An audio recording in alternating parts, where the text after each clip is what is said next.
I paid for every cent of that graduation dinner because I thought I was purchasing one moment of respect. Instead, my mother raised her glass and told the entire room that they wished I was never born. I did not cry.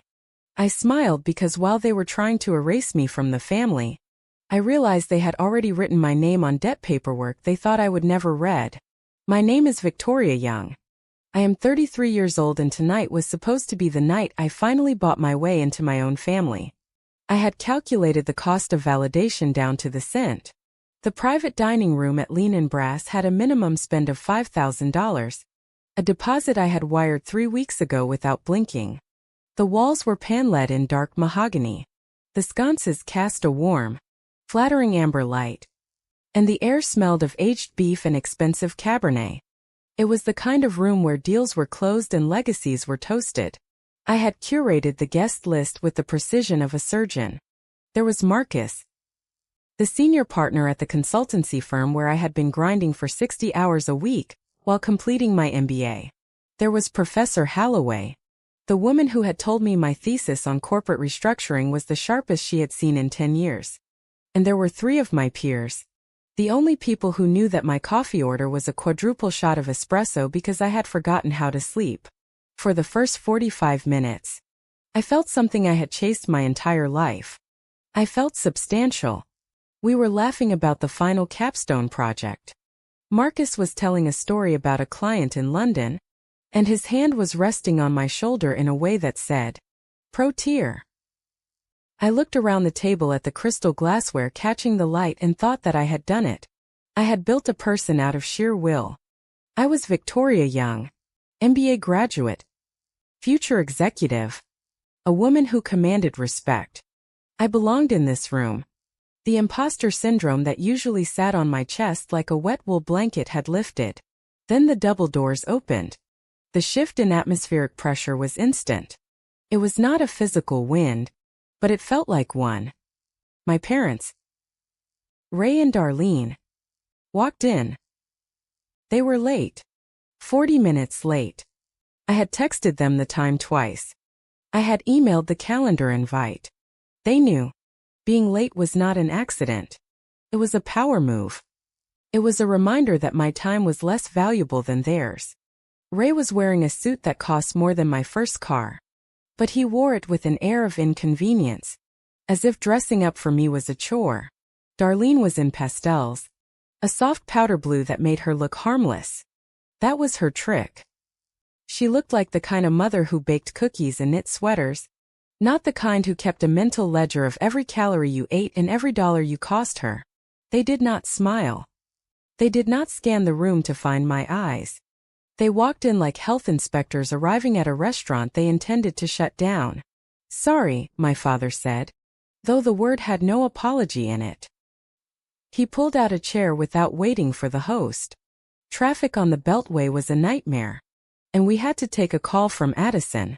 There it was. Addison. My sister. The name landed on the table like a heavy stone, crushing the conversation about global markets. "Addison sends her love," my mother said, finally looking at me. Her eyes were dry and clear. There was no warmth, just a flat assessment of my appearance.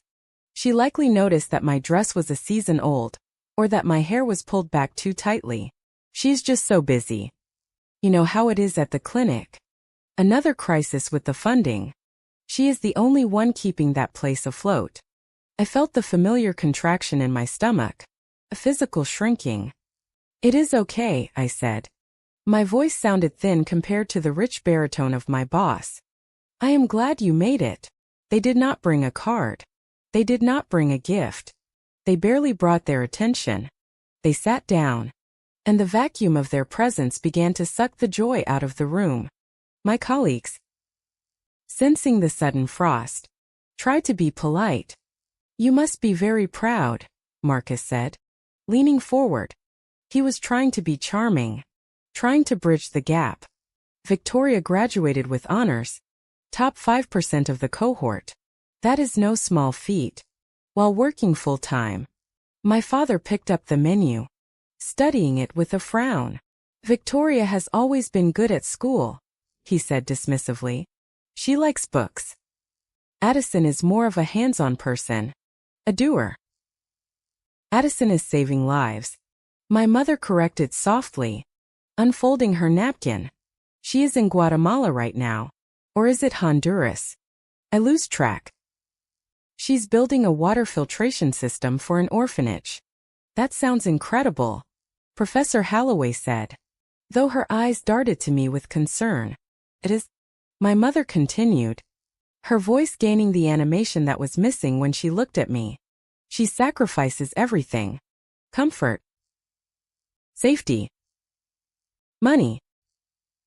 She does not care about money. She just wants to make a real impact. The implication hung in the air. Toxic and heavy. Unlike Victoria. Who cares about money? Who is sitting in a steakhouse while her sister saves orphans? I took a sip of water. The ice clinked against the glass. A sharp sound in the sudden silence. I wanted to scream.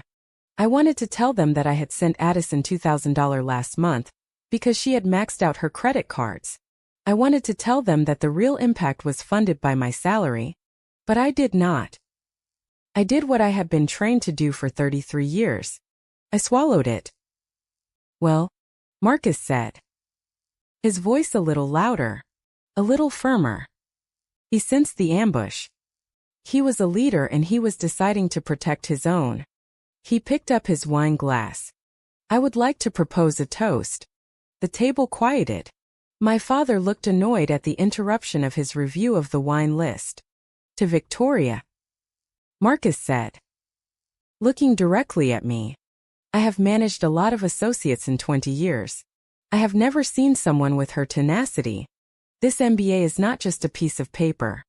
It is a testament to her grit. She is going to run the department one day. Hell, she will probably run the whole firm. To Victoria. Here. Here.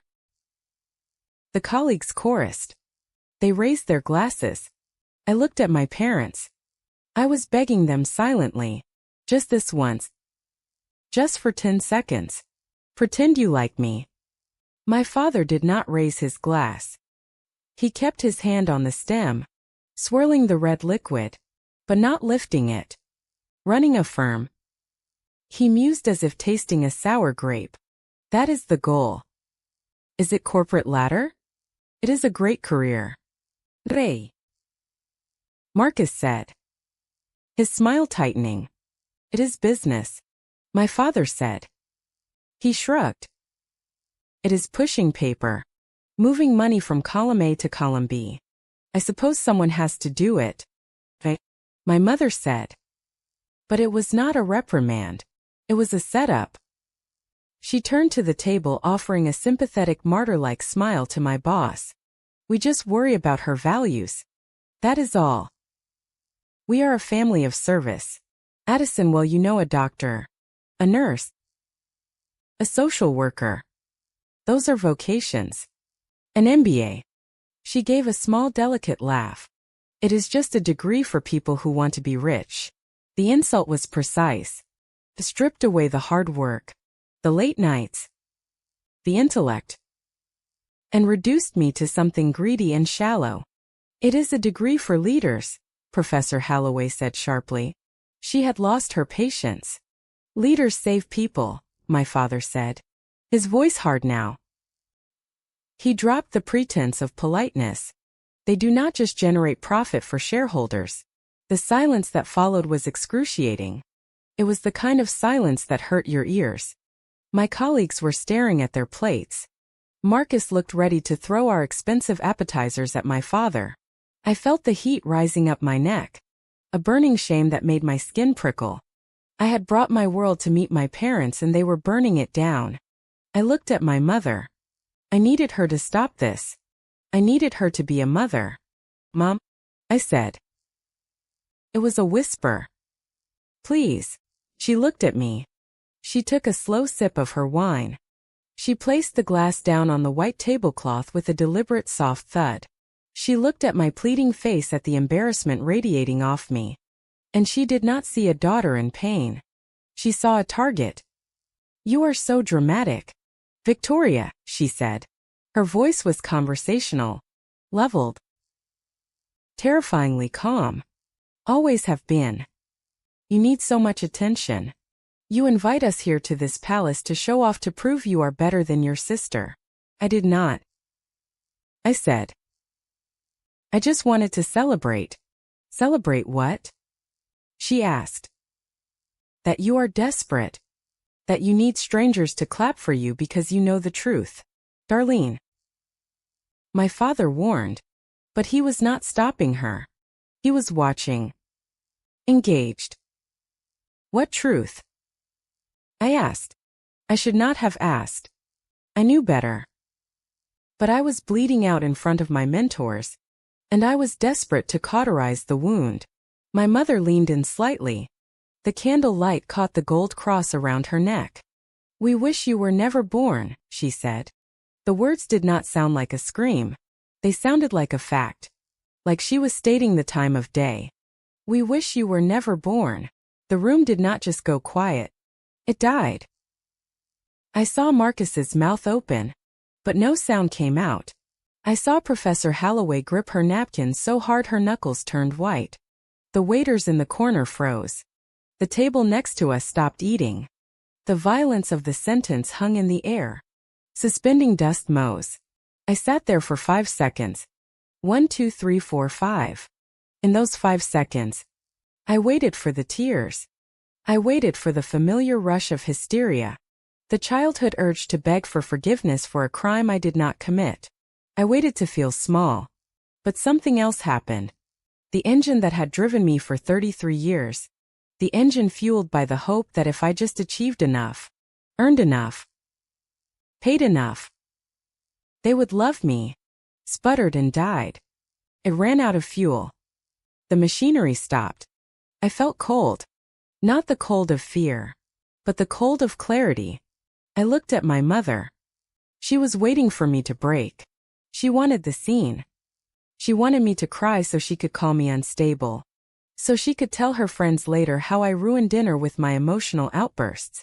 She wanted the victim. I denied her. I placed my hands on the edge of the table.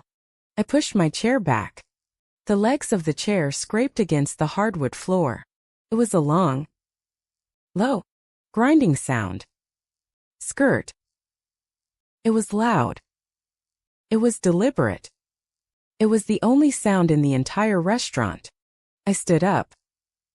I smoothed the front of my dress. I looked down at them. I did not look at Marcus. I did not look at my friends. I looked only at Ray and Darlene. I offered them a smile.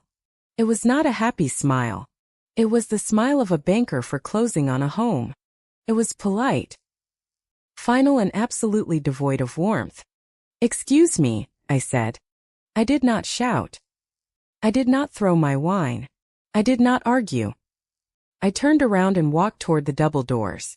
I could feel their eyes on my back. I could feel the confusion of my guests. I could feel the shock radiating from my mother, who had expected a fight and received a ghost. I walked past the host stand. I walked out into the cool, damp air of the DC night. I left them with the expensive steaks they had not ordered yet. I left them with the uncomfortable silence they had created for the first time in my life. I did not try to fix the silence. I did not try to fill it with apologies or nervous laughter.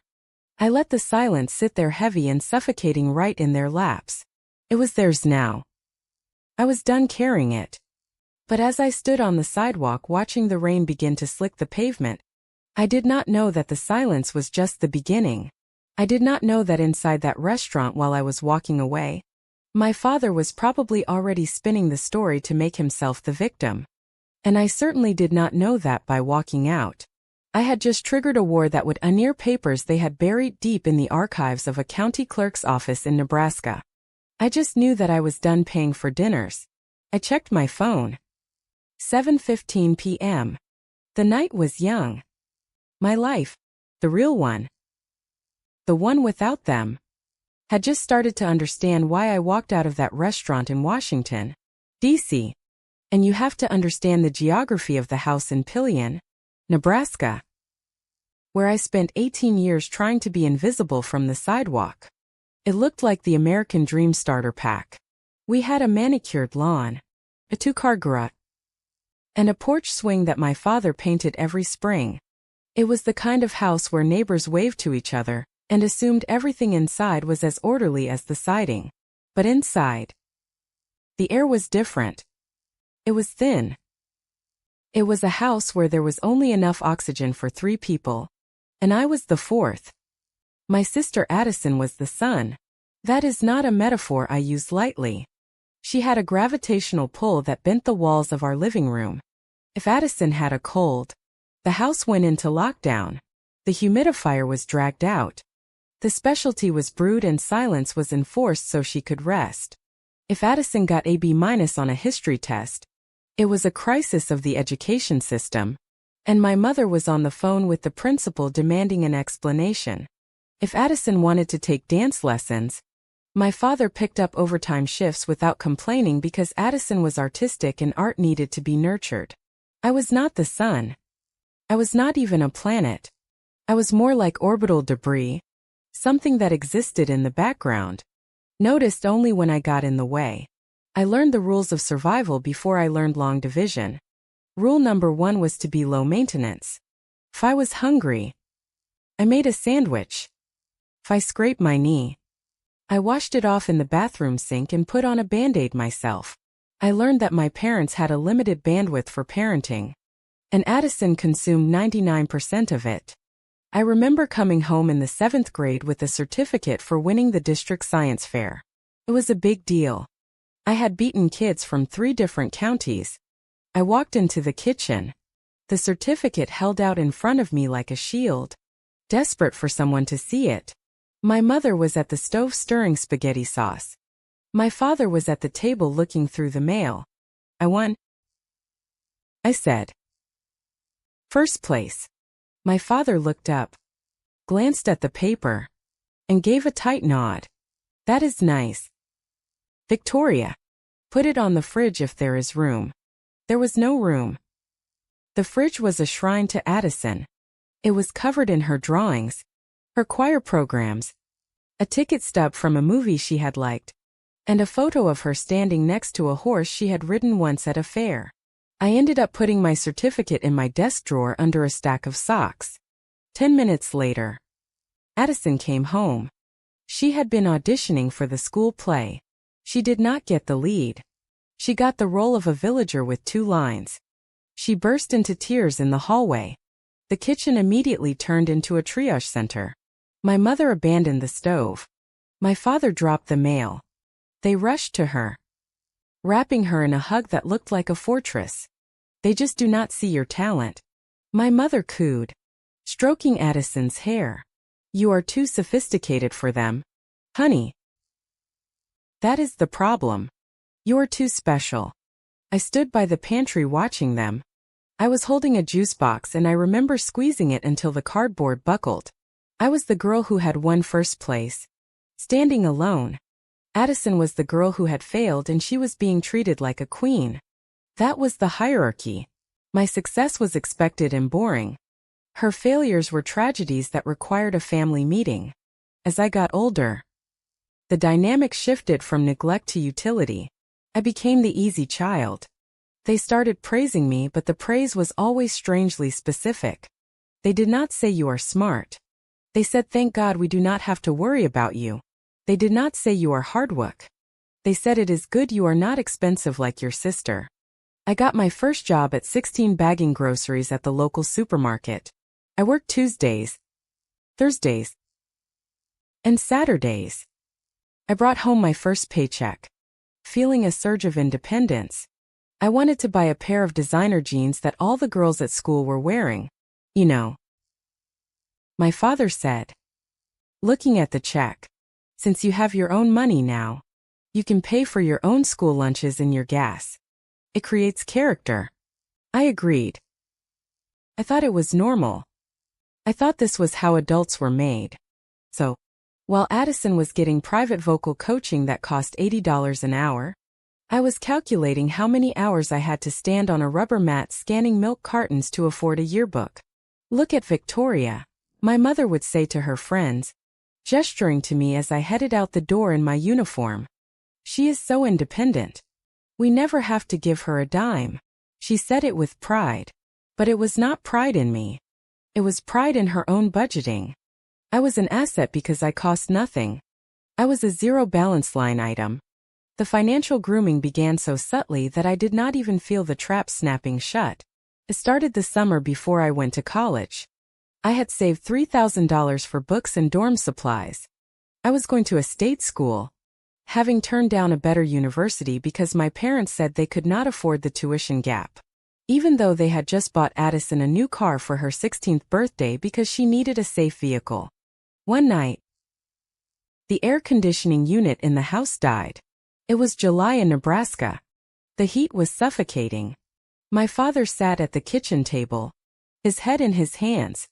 The repair estimate was on the table. $2,500, he said. We do not have it. The credit cards are maxed out from Addison's summer camp. My mother looked at me. It was a look I would come to recognize, a mixture of helplessness and expectation. Victoria has savings, she said softly. No, my father said, performing the role of the reluctant patriarch. That is her school money. We cannot ask her. But family is family. My mother said. She turned to me. Victoria. Honey, we are melting. If we do not fix this, the house will be unlivable. We will pay you back as soon as Dad gets his bonus in December. Promise. I looked at them. I looked at the sweat on my father's brow. I felt the guilt rising in my throat, thick and sour. If I said no, I was the villain. I was the selfish daughter hoarding money while her family suffered. Okay, I said. I can write a check. They hugged me. They told me I was the best daughter in the world. For 3 days, I was the favorite. I paid for the AC unit. December came and went. The bonus came and went. They never paid me back. When I asked about it, my mother sighed and said, "Oh, Victoria, stop counting pennies. We paid for your braces, did we not? We put a roof over your head for 18 years. Do not be transactional." I learned to stop asking. I learned that borrowing in the young household was a euphemism for taking. By the time I was 22, I was living at home for a few months after graduation, saving up to move to the East Coast. I was working 2 jobs, one at a bank during the day, one bartending at night. I was exhausted, sleeping 4 hours a night, my body running on caffeine and the desperate desire to escape. One evening, my father came into the kitchen. He had a stack of papers in his hand. He looked stressed, kinetic energy vibrating off him.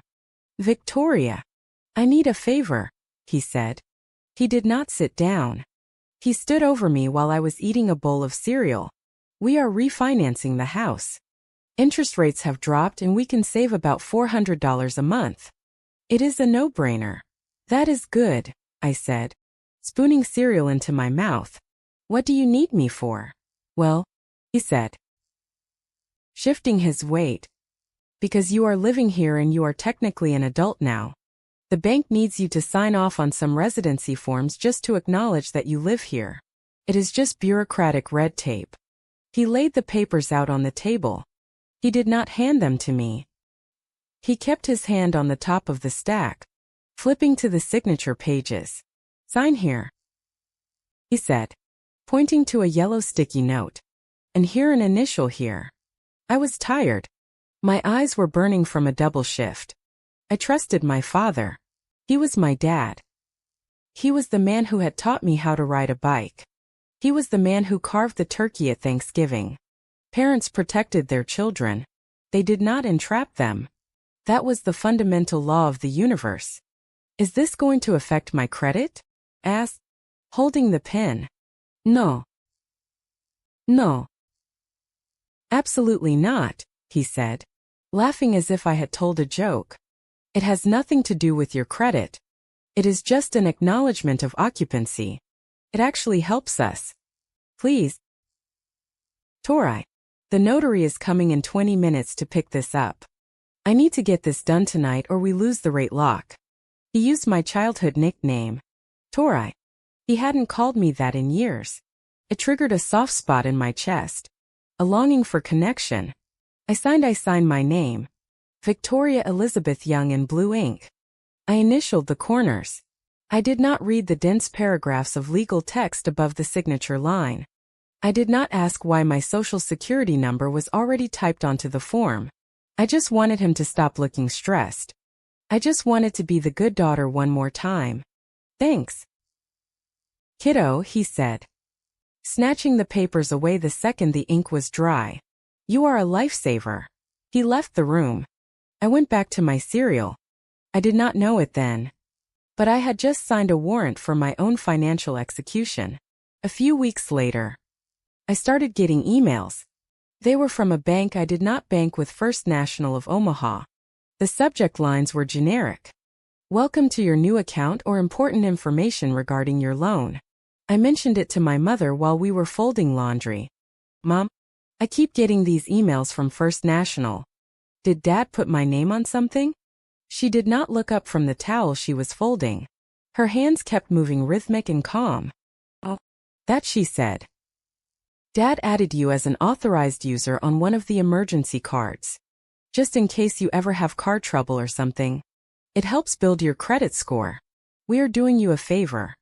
But the email said something about a loan. I said it is just spam.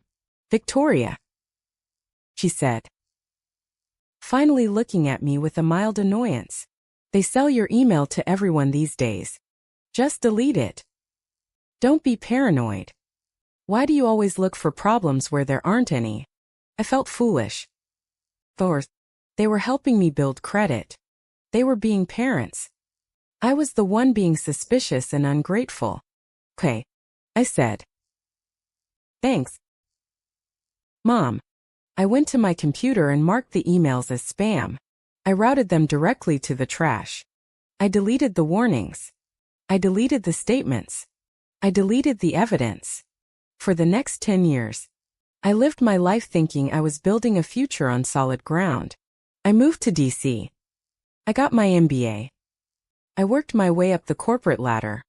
I sent money home whenever they asked for a medical bill, for a car repair, for Addison's unexpected rent hike.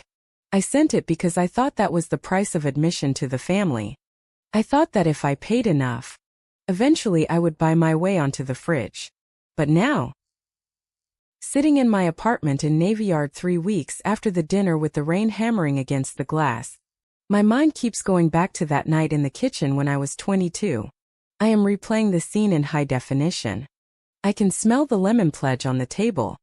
I can hear the hum of the refrigerator and I can see the papers. Memory is a funny thing. At the time, I saw what I wanted to see. But now, the fog is clearing. I remember that the paper wasn't standard letter size. It was legal size. I remember the weight of the document. And most terrifying of all, I remember a word that caught my eye just as my father pulled the page away. I saw the word co-bearer. At the time, my brain had filtered it out, but now it is flashing like a neon sign in the dark. I did not sign a residency form. I did not sign an occupancy waiver. I look at my hand. The same hand that held the pen. It is trembling slightly. They did not just ask for help with the air conditioning. They did not just borrow a few hundred here and there. They had me sign something that bound me to them in a way that biology never could. And if my memory is right, if that flash of a word was real, then everything I have built, every dollar I have saved, every credit point I have earned might not actually belong to me. It might belong to the debt they hid behind my name. I thought I was the spare child, but spares are not useless. You keep a spare tire in the trunk for one reason: to take the load when the main wheels blow out. I was never the daughter. I was the insurance policy. And they had cashed me in a decade ago. My life in Washington, D.C. was measured in 15-minute increments. When I was accepted into the MBA program at Georgetown, I did not have the luxury of treating it like an intellectual sabbatical. I treated it like a military campaign. My schedule was a fortress I built to keep chaos out. But there was always a breach. And the breach always came from a specialized ringtone on my phone assigned to Pillion, Nebraska. I woke up at 4:30 in the morning every single day. I did not do this to meditate or to exercise. I did it because from 5 in the morning until 8:30, I worked as a barista at a high-volume coffee shop in DuPont Circle. I can still smell the burnt milk and the stale espresso grounds if I close my eyes. That job paid my rent. From 9 until 4. I was a student sitting in lecture halls with heirs to shipping fortunes and sons of senators, pretending that my stomach was not growling because I was saving my lunch money for a textbook. From 5 until 9 in the evening, I worked as a research assistant for the economics department, crunching data sets that made my eyes blur. And from 9:30 until midnight, I studied. I was running on cortisol and cheap caffeine. I lost weight. My skin turned the color of old parchment. I stopped dating. I stopped watching movies. I became a machine designed to produce grades and currency. And yet, my parents never once asked me if I was tired. They called. But the calls followed a script that never varied. My phone would buzz during my shift at the coffee shop. I would see Mom on the screen and step into the back room wiping steamed milk off my apron. Hello. I would say breathless. Victoria. My mother would say. Her voice tight. Devoid of pleasantries. We have a situation. It was never. How are your classes? Or are you eating enough? It was always a situation. The water heater had burst.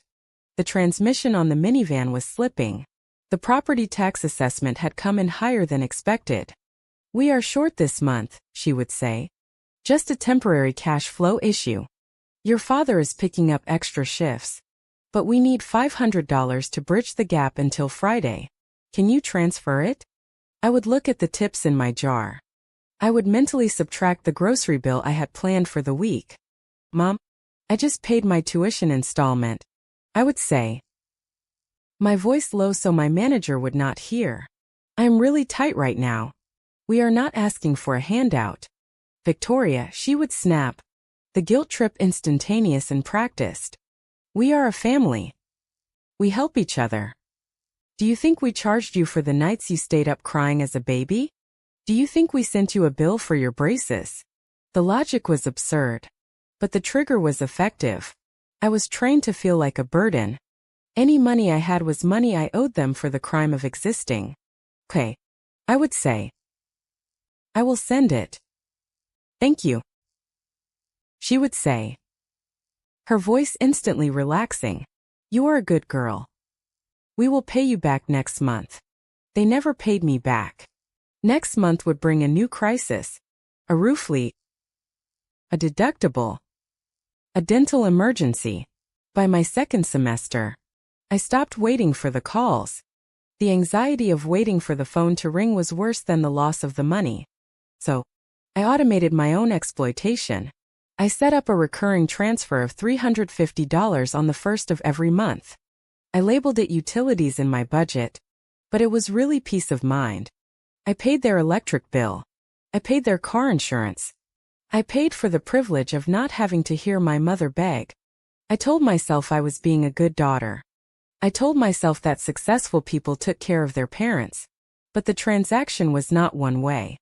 While I was funding the mundane stability of the house in Nebraska, I was also funding the extraordinary adventures of my sister.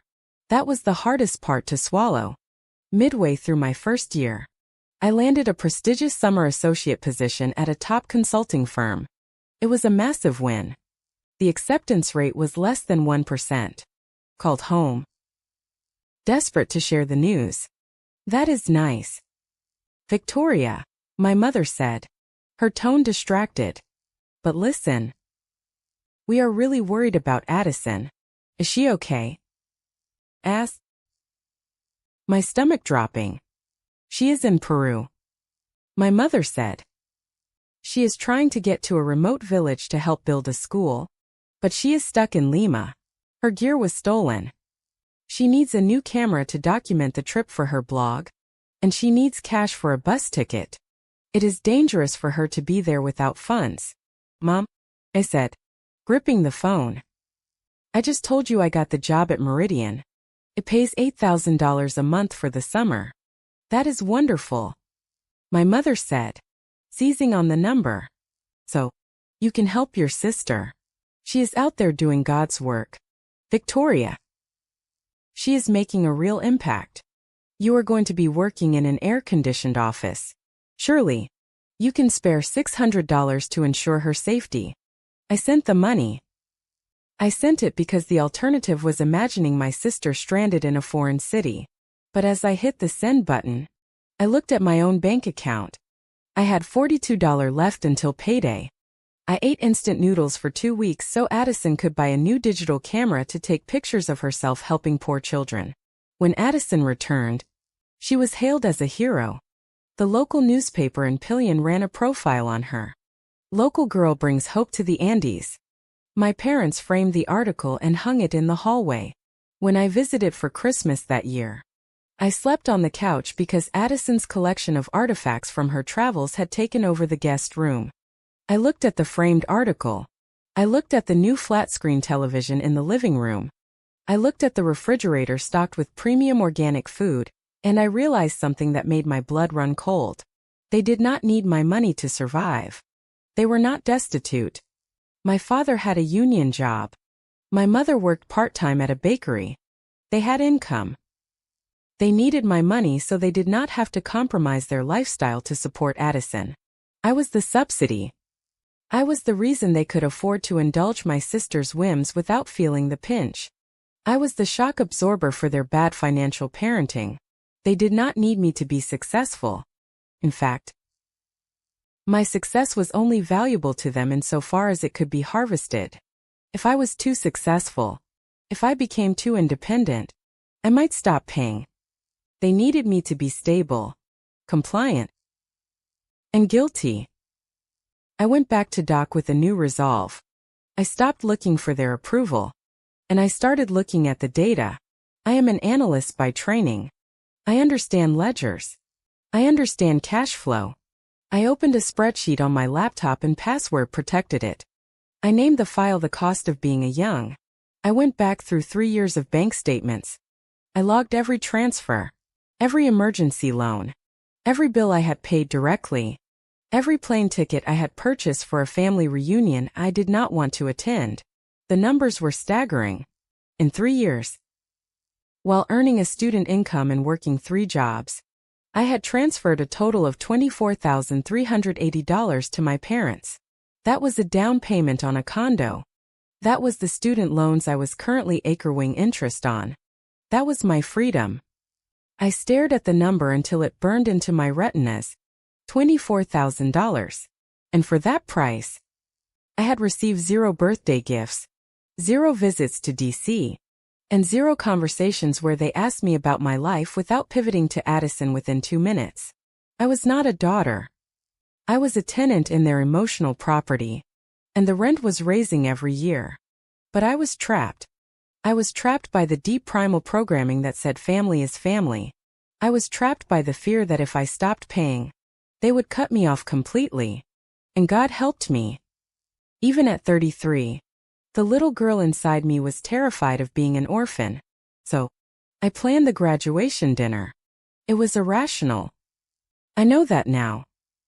It was a desperate final gamble.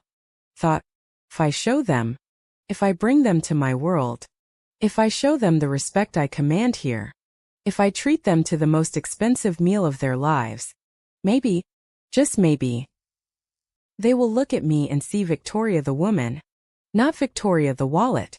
I booked the room at Linen and Brass. I sent the invites. I paid the deposit.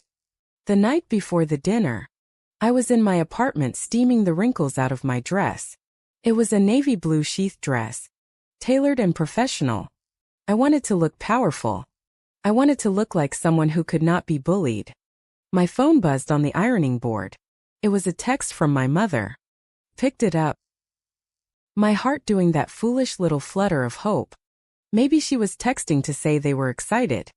Maybe she was texting to say they were proud of me for finishing my degree. I opened the message. "We are leaving early tomorrow to beat the traffic." It read, "Make sure the hotel you booked is decent.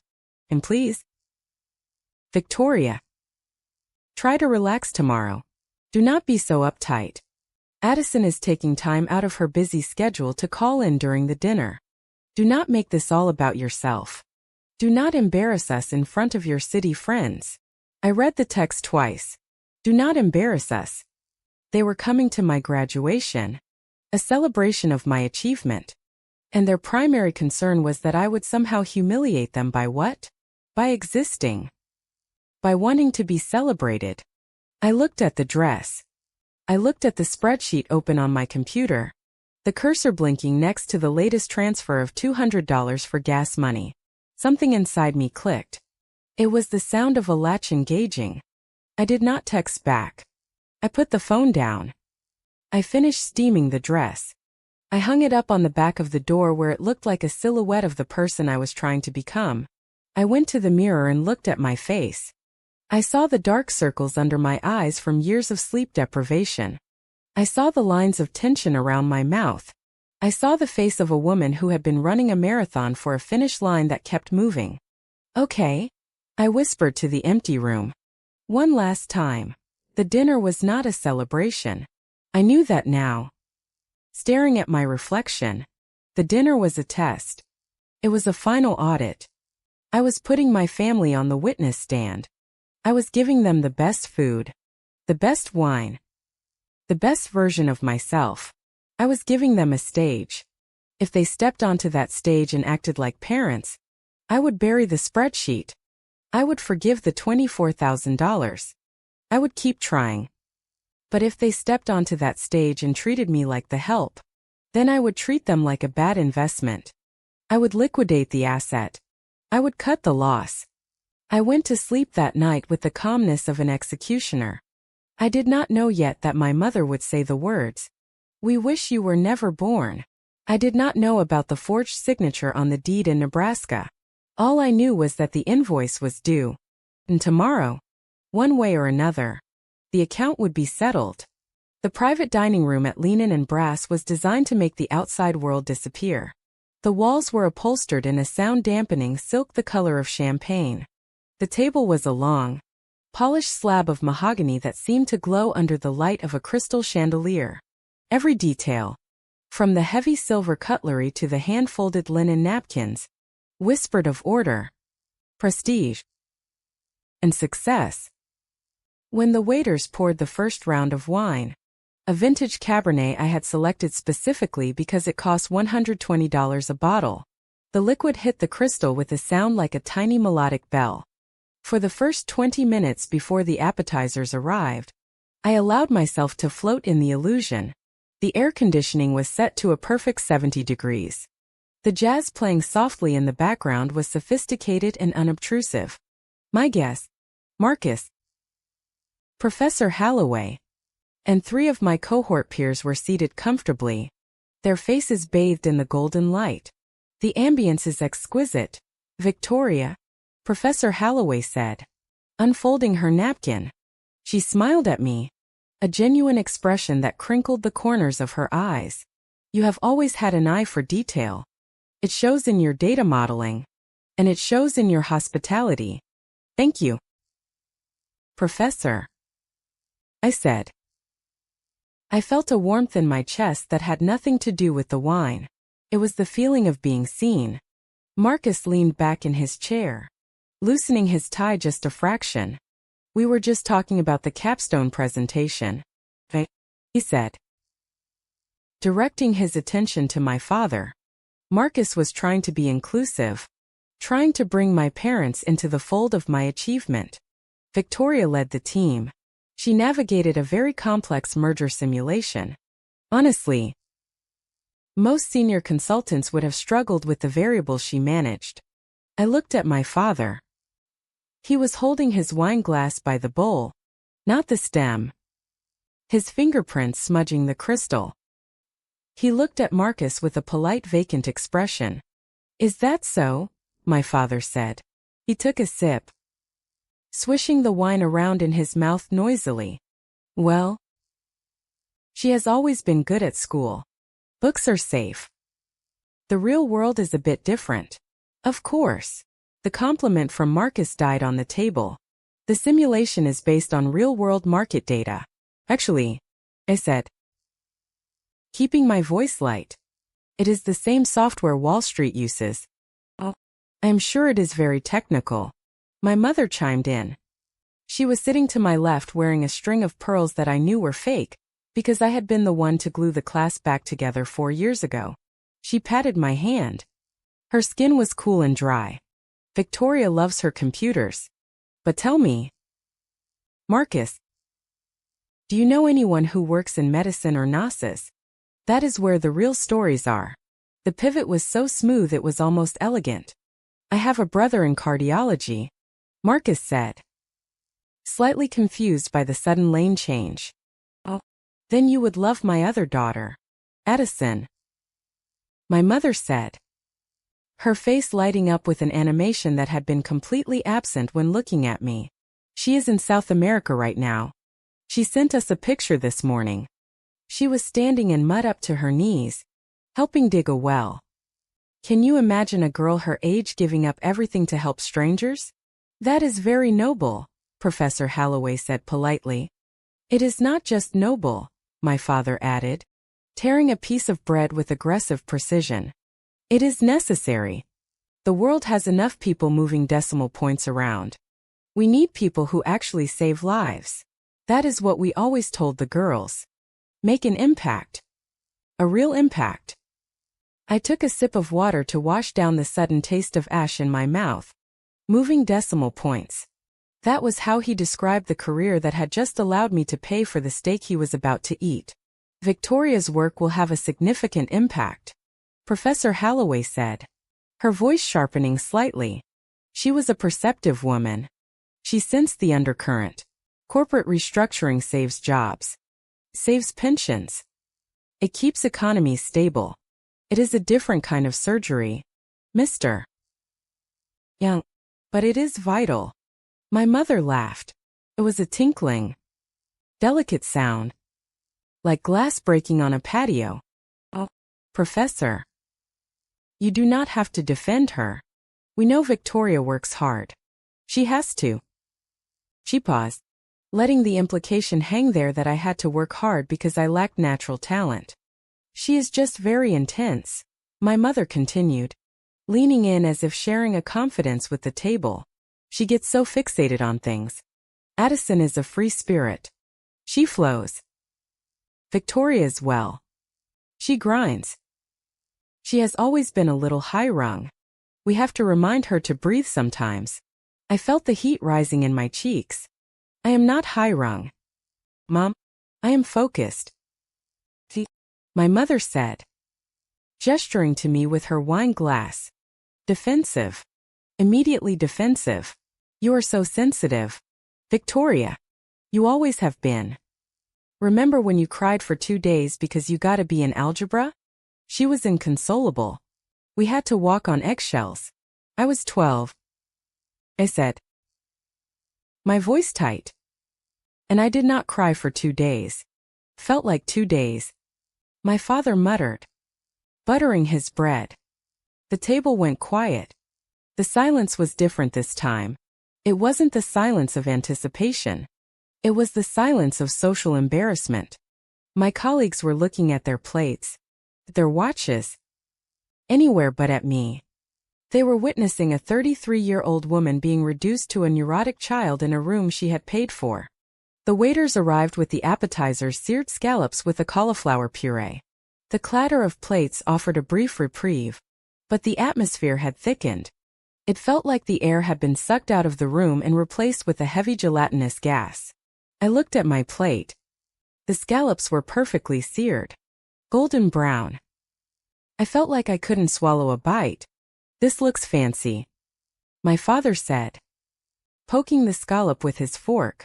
Addison is probably eating rice and beans right now. She said the food situation is very scarce in the village. My mother said softly, shaking her head with performative sadness. Do not make us feel guilty. Victoria wanted a nice dinner. Let her have her nice dinner. We can worry about Addison's malnutrition later. The cruelty of it was breathtaking. In 3 sentences, they had turned my celebration into an act of gluttony and selfishness. They had placed the image of my starving saintly sister right next to my $40 appetizer. My colleague Sarah, who sat across from me, looked up. She was young, feisty, and she had had 2 glasses of wine. Actually, Sarah said, her voice crisp. Victoria told me she sent money to your sister last month, so I think she is doing her part to feed her. I froze. I had mentioned that to Sarah in confidence during a late-night study session. My mother's eyes snapped to me. They were cold, hard little stones. Victoria tells you about our family finances. No, I said quickly. I just mentioned. Victoria likes to keep score.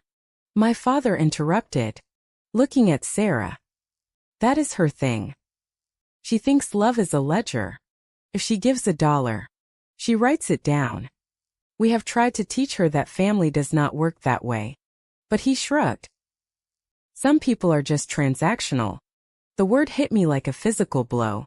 Transactional. The irony was so immense it was almost funny. I was the one who had given thousands freely. They were the ones who extracted it. And yet here they were painting me as the miser. I think Victoria is incredibly generous, Marcus said. His voice was deep, commanding. He had had enough. He placed his hands on the table. In fact, the firm is lucky to have her. She mentors the junior associates without being asked. She stays late to help other teams meet their deadlines. That is character. Mr. Young. That is not transactional. That is leadership. Marcus picked up his glass. He looked at me and his eyes were full of a profound apologetic kindness. He was trying to save me. He was trying to use his authority to shield me from my own parents. I would like to make a toast, Marcus said. My mother cleared her throat. It was a small sound, but it was sharp enough to cut through the moment. Oh. Just 1 second, she said. She reached into her purse. Before we get to the speeches, I just have to read this text I just got from Addison. It is just, oh my God. She held the phone up, demanding the room's attention. She did not care that Marcus was standing. She did not care that he was mid-sentence. She says the village chief just named a baby after her. My mother said, her voice trembling with emotion. Can you believe that a little baby Addison because she helped deliver it during the storm? Oh, look at this picture. She shoved the phone toward my father. That is incredible, my father said, beaming. Now, that is a legacy.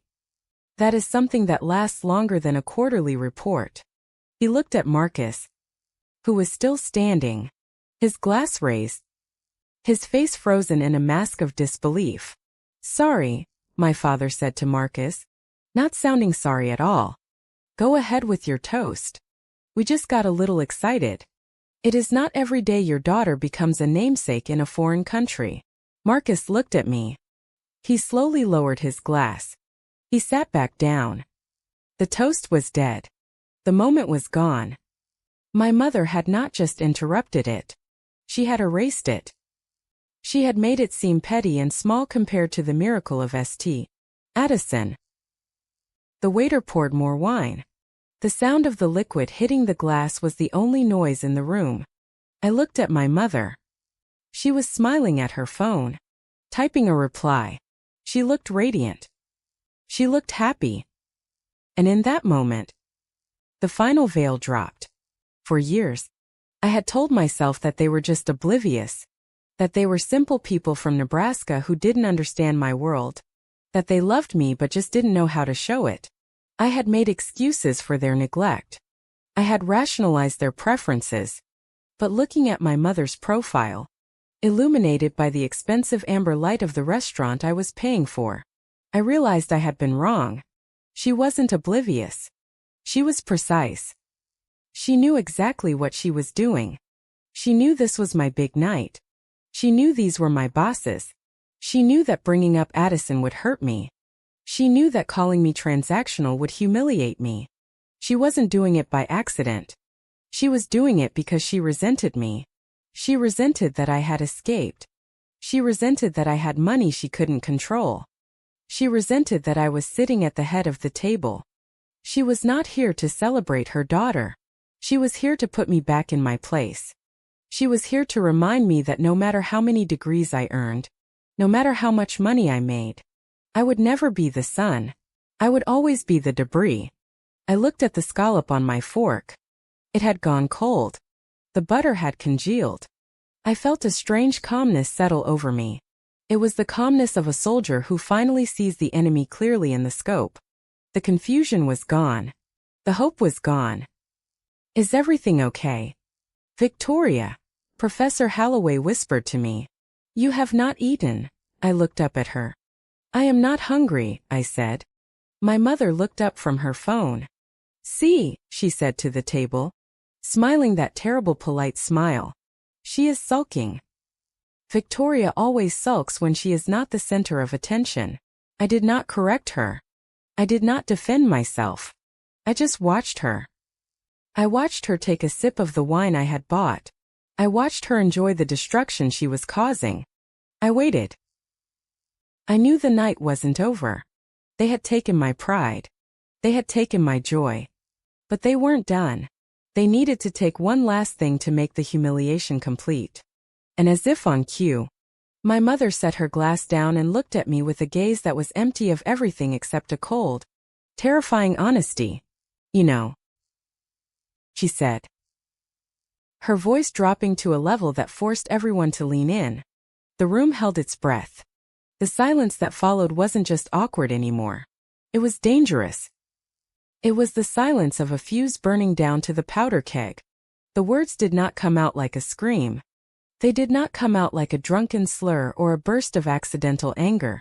My mother said them the way one might comment on the weather or the texture of the tablecloth.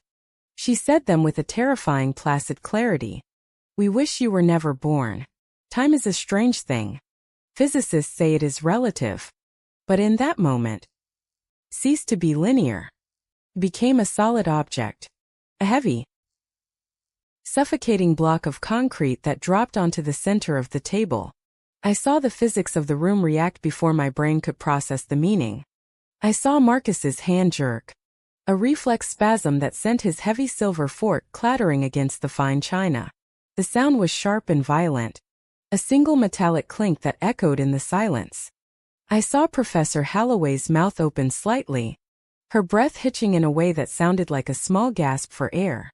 I saw the waiter in the corner who had been approaching with a bottle of wine stop dead in his tracks, hugging the bottle to his chest as if he were witnessing a crime.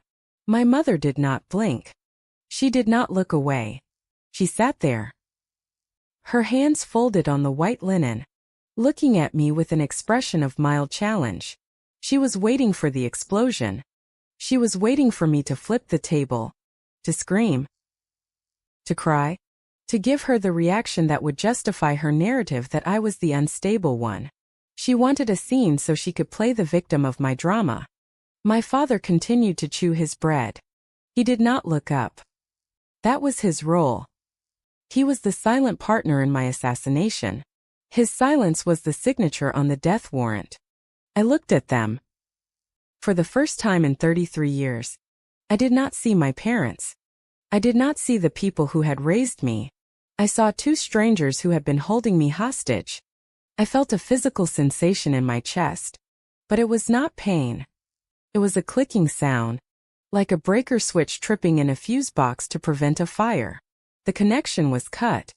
The part of me that craved their love, the part of me that had written checks and skipped meals and worked 80-hour weeks to buy their approval simply turned off. I placed my hands on the edge of the table. The wood was cool under my palms. I pushed my chair back. The scrape of the legs against the floor was long and deliberate. I stood up. My legs felt steady. Surprisingly steady. "Victoria," Marcus said. His voice was rough. "Shock?" He started to rise, his protective instinct kicking in. I held up a hand to stop him. It is fine, Marcus. My voice was not shaking. Sounded hollow, like a recording played in an empty room, but it was clear. I looked at my mother one last time. I wanted to memorize her face in this moment. I wanted to remember the smug set of her jaw. I wanted to be sure I never forgot the look of a woman who could destroy her own child over an appetizer and feel righteous about it. "Excuse me," I said. I turned my back on them. I did not run. I walked. I walked past the table where my colleagues sat in frozen horror. I walked past the open kitchen where the chefs were plating steaks. I walked past the host's stand where the young woman smiled at me, oblivious to the carnage that had just occurred in private dining room B. I pushed open the heavy glass doors of linen and brass and stepped out into the night. Washington, D.C. was weeping. Cold, steady rain had started to fall, slicking the pavement of the Navy Yard district. The streetlights reflected off the wet asphalt in streaks of neon and white. I stood on the sidewalk for a moment. The cold rain hit my bare arms. It soaked into the expensive fabric of my dress.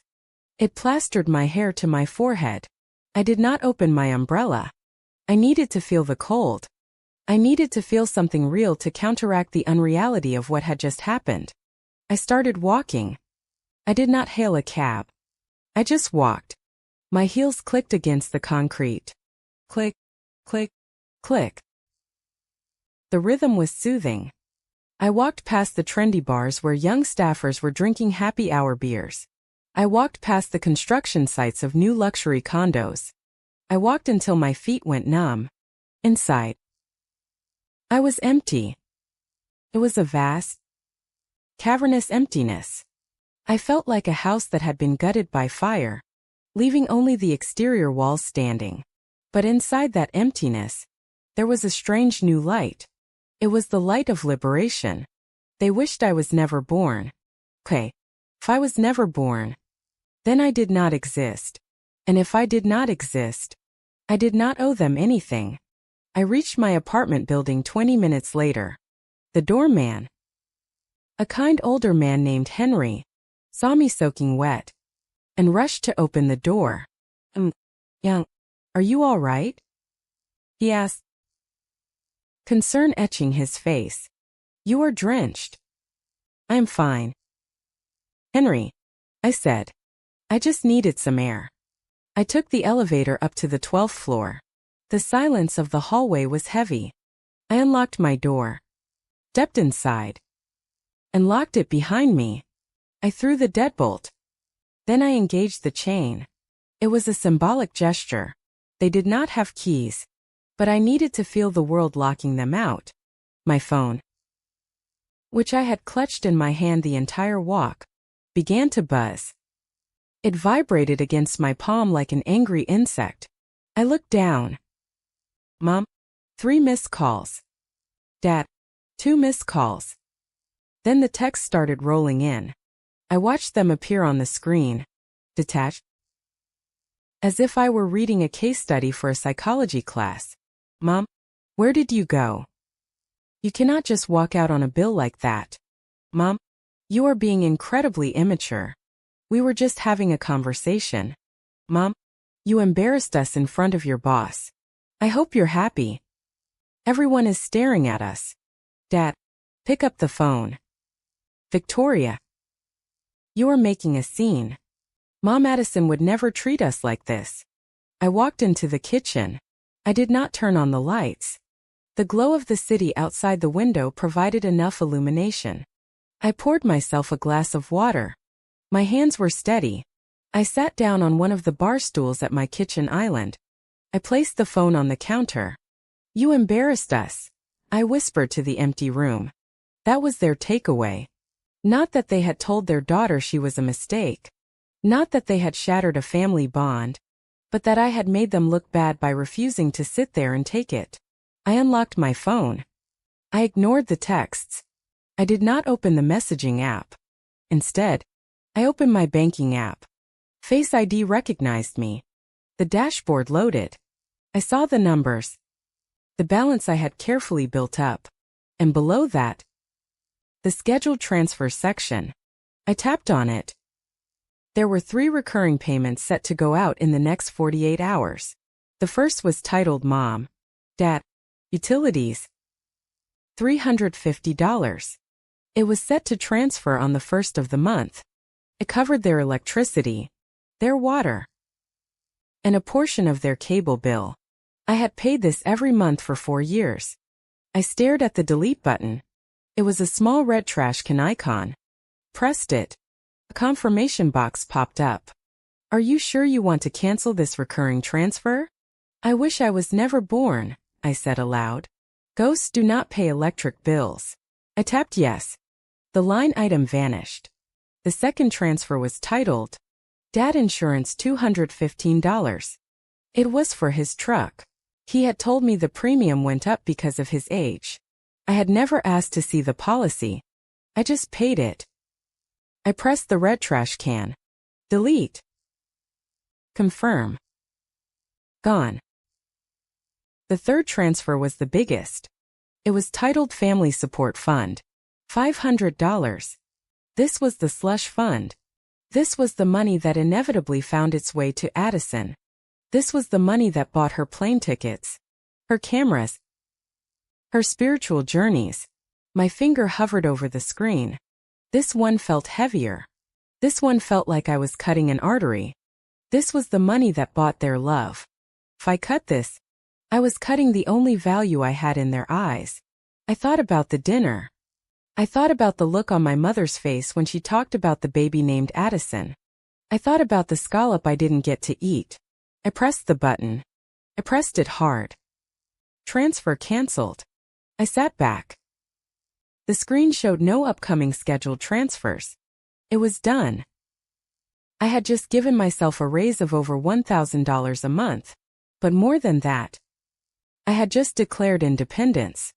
A knock on the door made me jump. I froze. Had they followed me? Had they come here to scream at me in person? The knock came again. Soft. Rhythmic. I know you are in there. I saw the light from the street. It was Sabrina. I let out a breath I didn't know I was holding. I walked to the door and undid the locks. Sabrina Holt stood there. She was wearing sweatpants and a hoodie, her hair in a messy bun. She was holding a plastic bag that smelled of grease and salt, Five Guys burgers, and a bottle of cheap tequila. Sabrina was the only person at work who knew the full story. She was the one who had held my hair back when I vomited from stress during finals. She was the one who had listened to me analyze every text message my mother sent for 3 years. She looked at me. She saw the wet dress. She saw the wet hair. She saw the phone on the counter. She didn't ask if I was okay. She didn't ask what happened. She walked in, kicked off her shoes, and set the food on the counter. Finally, she said one word. It carried the weight of 1,000 conversations. Finally, I repeated. My voice cracked. Did you do it? She asked, pulling 2 shot glasses out of her pocket. She had come prepared. I walked out. I said. And I canceled the transfers. Sabrina paused. She looked at me with a fierce, protective pride. Good. If they want to survive, let the golden child pay for it. We sat on the floor of my living room. We ate greasy burgers and drank tequila. I told her exactly what my mother had said. They are evil, Sabrina said, staring at the ceiling. I do not mean that metaphorically. I mean that is actually evil. I feel numb. I said I should be sad, but I just feel light. That is not numbness. Vic. She said that is the feeling of dropping a backpack you have been carrying for 3 decades. I fell asleep on the couch that night for the first time in years. I did not dream about spreadsheets or my mother's disapproval. I slept the deep black sleep of the dead. I woke up the next morning to the sound of rain still hitting the window. My head pounded slightly from the tequila. The apartment was quiet. Sabrina had left a note and some aspirin on the table. I picked up my phone. It was 11 in the morning. I had slept for 10 hours. There were 14 new messages from my parents. I did not read them. I archived the thread without opening it.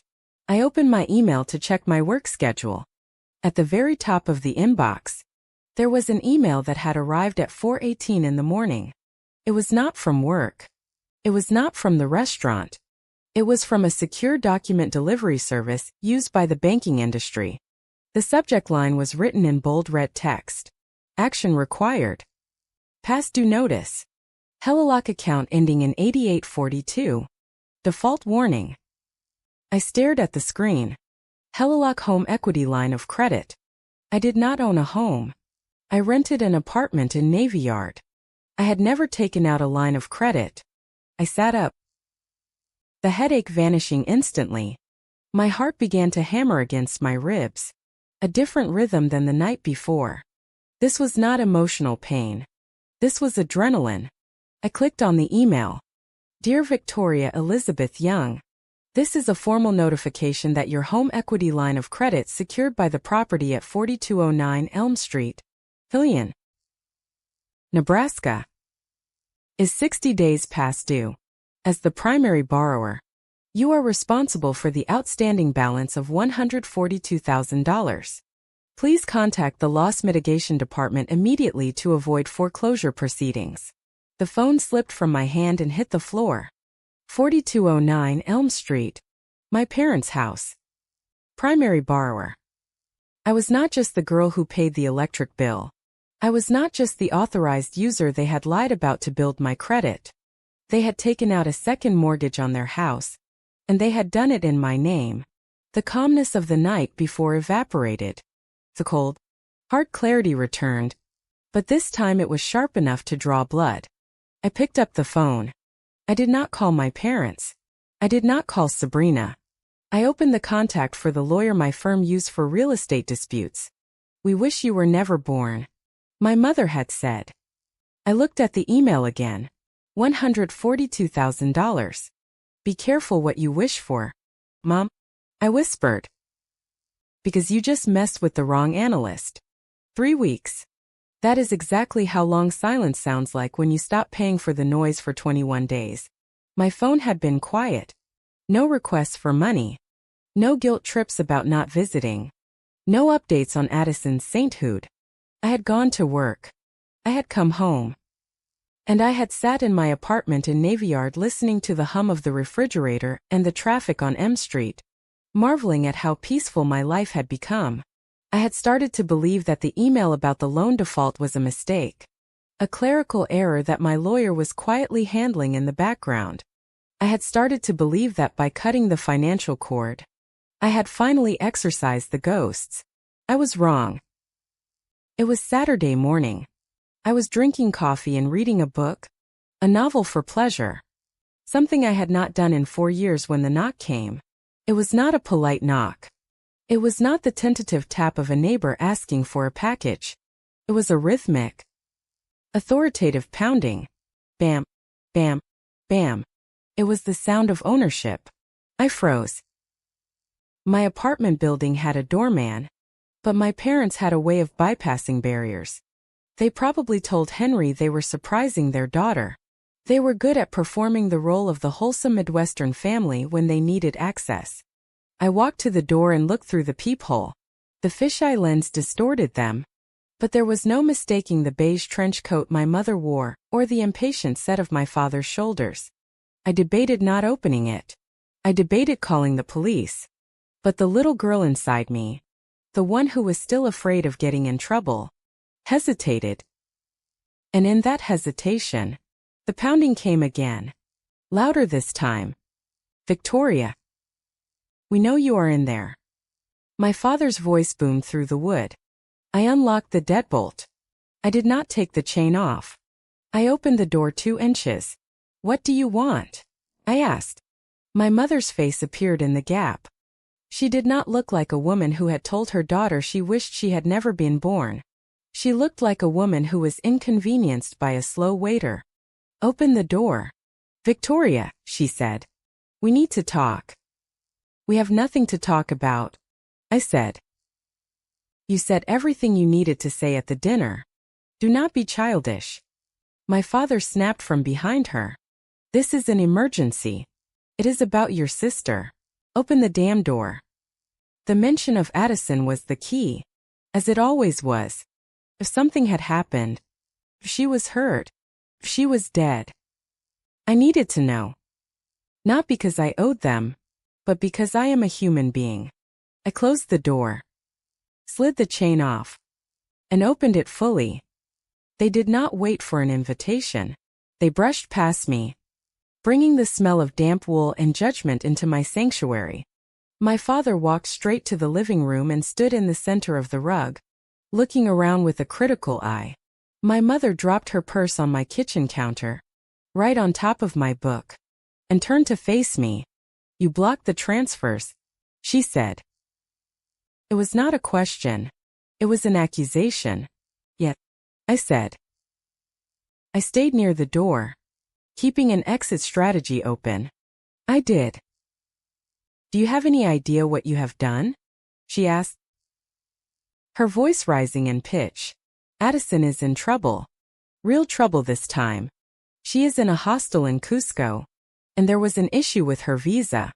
The authorities are threatening to detain her if she does not pay a fine by tomorrow morning. She called us crying.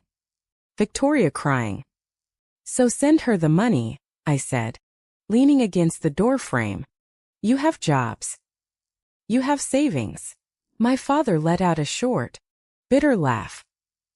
Savings after the roof repair. After the car broke down last month. We do not have liquid cash lying around like you do. We count on that transfer. We promised her it would be there. That sounds like poor planning on your part, I said. The words tasted strange in my mouth, cold and metallic. It is not my problem. My mother looked at me as if I had slapped her. Not your problem. She is your sister. Her safety is at risk. If she goes to a Peruvian jail, that is on you. Do you hear me? That is on your conscience. It is $5,000. My father said, naming the price of my guilt. We need you to wire it now. We can discuss your tantrum later. I looked at them. They were standing in my home, demanding $5,000 to bail out the golden child from another one of her poorly planned adventures. And they had not even said hello. Is that it? I asked. What? My mother asked, blinking. Is that all you have to say? I walked further into the room, closing the distance between us. 3 weeks ago, you sat in a restaurant full of my colleagues and told me you wished I was never born. You humiliated me. You broke me. And you walk in here after 3 weeks of silence and the first thing out of your mouth is a demand for money. My mother waved her hand dismissively as if swatting away a fly. Oh, stop it. You are so dramatic. I am dramatic. I asked. You told me I shouldn't exist. We were angry. My father shouted. The volume of his voice shook the small apartment. You were sitting there acting so superior, looking down your nose at us with your fancy wine and your rich friends. You embarrassed us. Victoria. You made us feel small. People say things when they are angry. It does not mean anything. It meant something to me. I said softly. Family is family. My mother said, falling back on the mantra that had been the cage of my childhood. We forgive each other. That is what we do. But right now, your sister needs help. So stop being selfish and get your laptop. Selfish. I repeated. I paid for the AC. I paid for the car insurance. I paid for the electric bill. I paid for Addison's camera, her plane tickets, her lifestyle. I have given you over $24,000 in 3 years and I am selfish. That money is it is contributions? My father stammered, his face wreathing. It is rent for the years you lived with us. I moved out when I was 18. I yelled. I had never yelled at my father before. It felt terrifying and exhilarating. Lower your voice. My mother hissed, glancing at the door. What will the neighbors think? I do not care what the neighbors think, I said. And I do not care about Addison's visa. She is so smart. Let her figure it out. She is 30 years old. My mother stepped forward. Her eyes were narrow. Dangerous slits. You will regret this, Victoria. You think you are so high and mighty because you have this job in this apartment. You are nothing without us. You have no one. We are the only people who will ever put up with you. I have friends, I said. I have a career. You have nothing. She spat. And if you do not help us, I swear to God, you will never step foot in our house again. You will be cut off completely. I laughed. It was a dry rasping sound. Mom, I cut you off 3 weeks ago. You are not threatening me with punishment. You are threatening me with freedom. My father stepped in, changing tactics. He tried to look imposing, the patriarch reasserting control. Listen to me. You are going to make that transfer because if you don't, things are going to get very messy for you. Is that a threat? I asked. It is a reality. He said. You think you are independent? You are tied to us more than you think. I looked at him. I saw the desperate glint in his eyes, and suddenly the email from the bank clicked into place. The pieces of the puzzle that I had been too afraid to assemble finally locked together. They weren't just desperate for $5,000 for Addison. They were desperate because the house of cards was falling down, and I was the foundation. Wait, I said. The anger drained out of me, replaced by a cold forensic curiosity. This isn't about Addison, is it? Or at least not just about her. I walked over to the kitchen island where my laptop was sitting. What are you doing? My mother asked, her voice faltering slightly. I'm checking something, I said. I opened the laptop. I typed in the URL for the bank that had sent me the default notice. I had created a login 2 days ago after receiving the email using my social security number to verify my identity. Victoria. Put the computer away, my father said. He took a step toward me. We can talk about this later. Just write the check. No. I said stay back. I logged in. The dashboard loaded.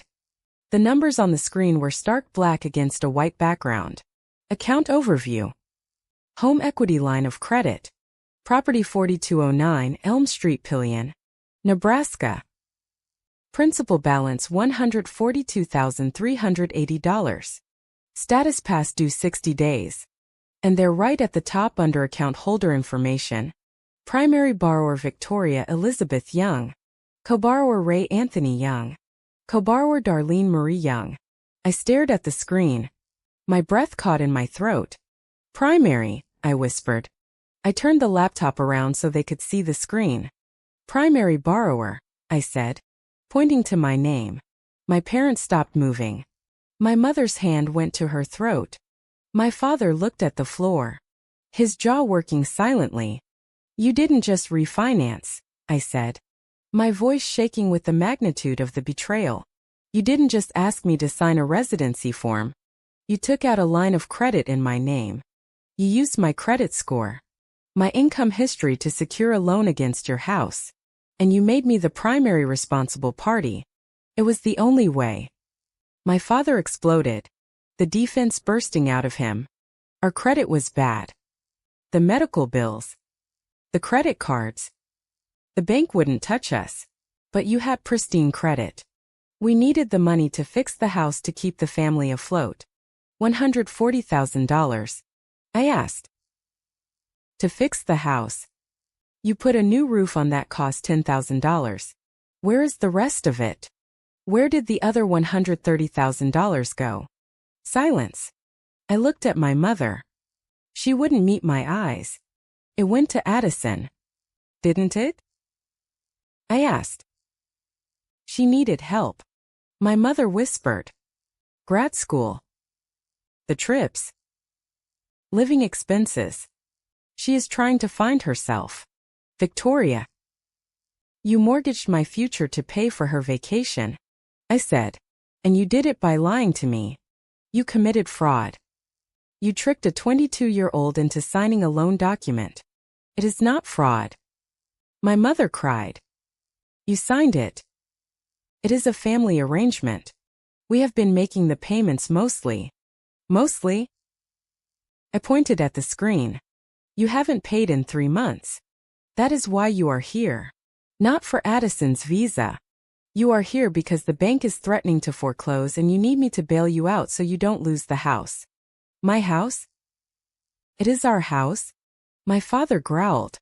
Technically, I said, looking at the legal text on the screen. If I am the primary borrower on the lien that equals the value of the home, I own the debt. I own the leverage. You wouldn't, my mother said. Her face had gone pale. You wouldn't let them take our home. You wouldn't put your parents on the street. You wished I was never born, I reminded her. If I was never born, who would pay the mortgage? I closed the laptop with a snap. Get out, I said. Victoria, my father started, his voice pleading now. Get out, I screamed. Get out of my apartment. Get out of my life. If you are not out the door in 10 seconds, I am calling the police and I'm reporting you for trespassing. They looked at me. They saw something in my eyes they had never seen before. They saw the end of the line. My father grabbed my mother's arm. Come on. Darlene. She is crazy. She is hysterical. They retreated. They backed out of the door. Their faces twisted with a mix of fear and hatred. You will fix this, my mother yelled from the hallway. You have to fix this. I slammed the door. I threw the deadbolt. I put the chain on. I stood there panting, my heart racing like a trapped bird. The silence rushed back into the room, but it wasn't peaceful anymore. It was heavy with the debris of the explosion. I walked back to the laptop. I opened it again. I looked at the loan documents. I looked at the signature on the PDF copy of the promissory note. It looked like my signature, but the loop on the V was slightly too wide. The slant was slightly too vertical.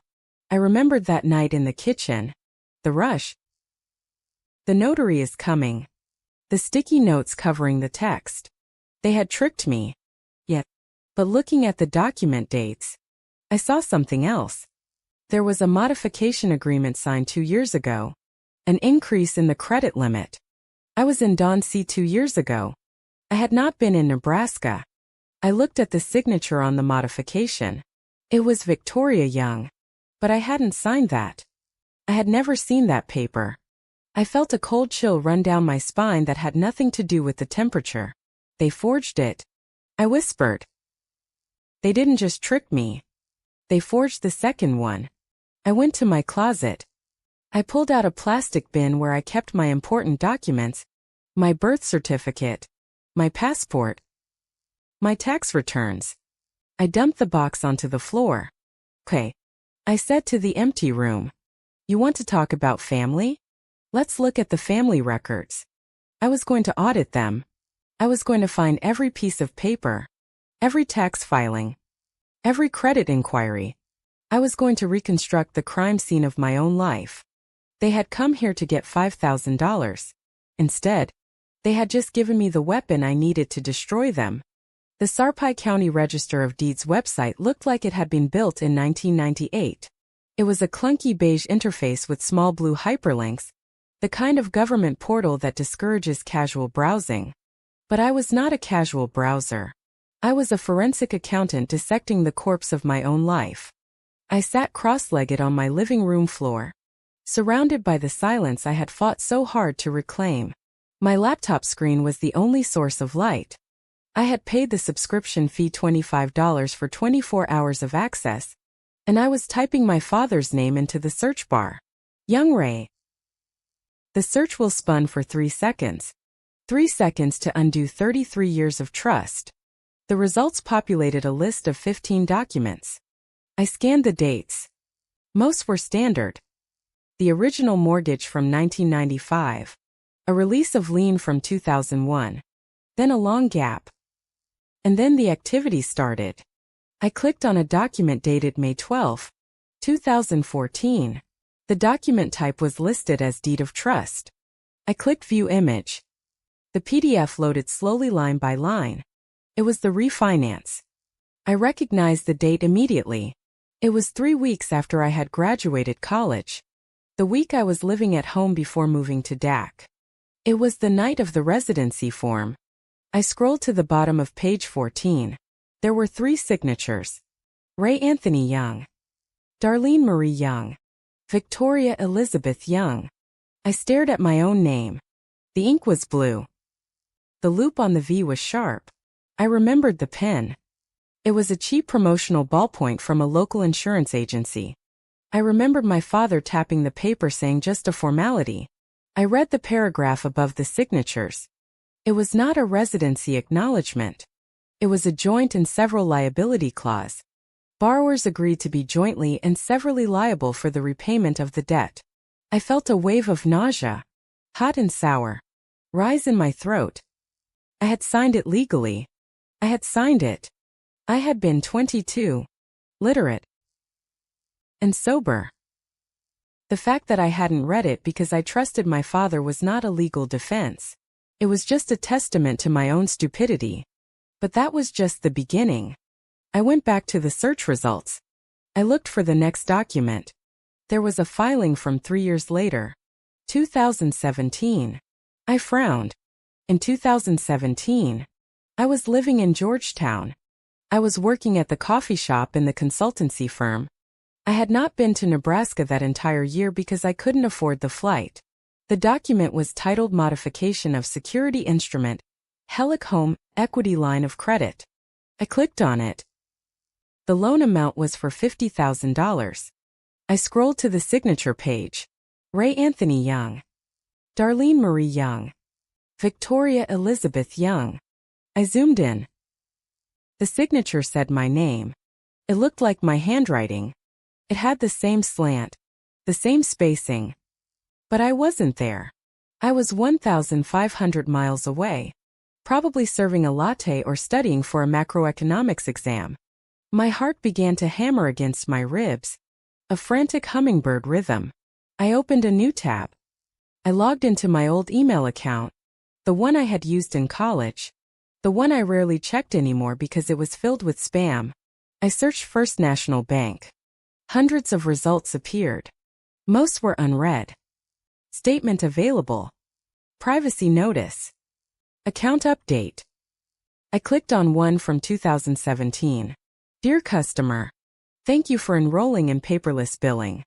All future statements for account ending in 442 will be sent to this email address. I hadn't enrolled in paperless billing. I searched for change of contact information. I found an email confirmation from 2018.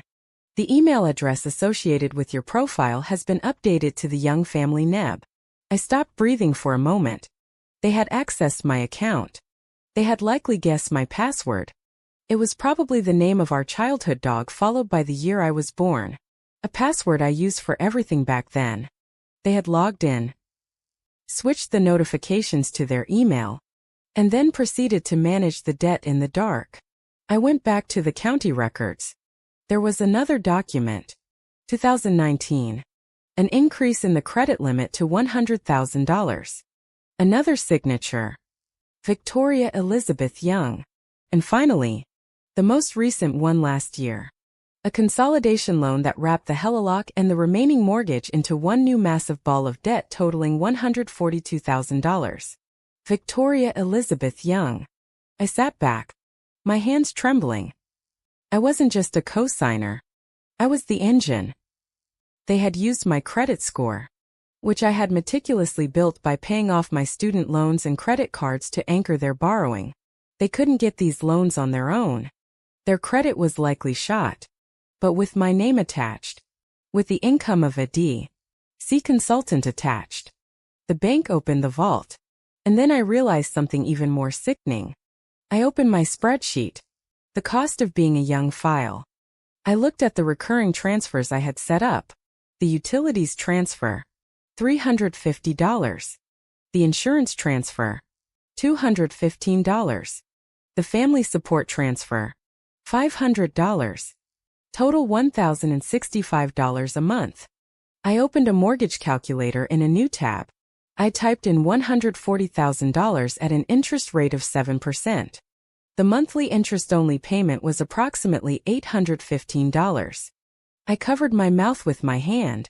I hadn't been helping them with bills. I hadn't been paying for electricity or car insurance. I had been paying the monthly debt service on the loan they took out in my name. They had stolen my identity to get the money, spent the capital on Addison, and then tricked me into sending them the monthly payments to keep the loan current so I wouldn't find out. It was a perfect closed loop of exploitation. I stood up. I couldn't sit anymore. The apartment felt too small. The air felt too thin. I needed a professional.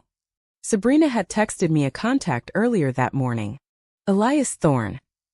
He is expensive. But he is a shark. He handled my cousin's divorce when her husband tried to hide assets in crypto. Call him. I called him. It was Saturday. But sharks don't take weekends off. Elias Thorne's office was on K Street in a building made entirely of glass and steel.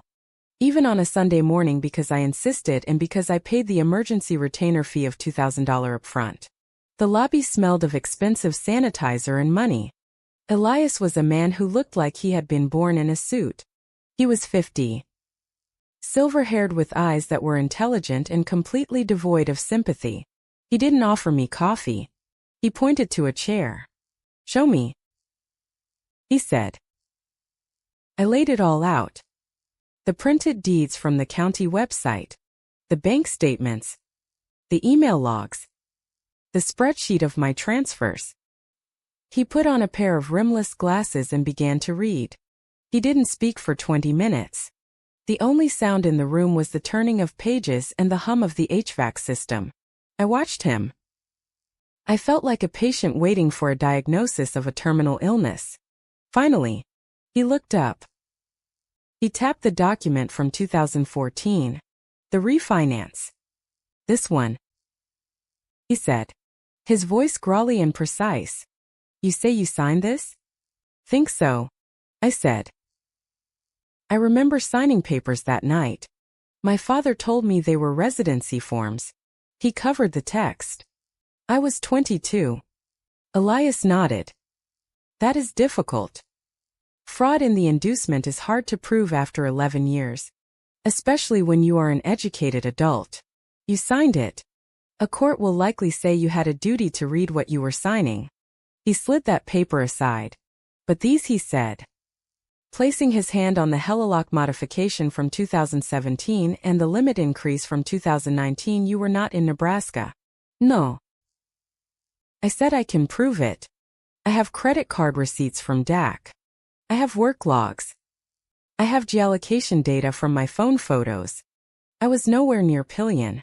Elias picked up a magnifying glass from his desk. It wasn't a prop. He actually used it. He leaned over the two signatures, the real one from 2014 and the question one from 2019. "Come here," he said. I stood up and walked around the desk. "Look at the T in Victoria," he said. I looked in my real signature.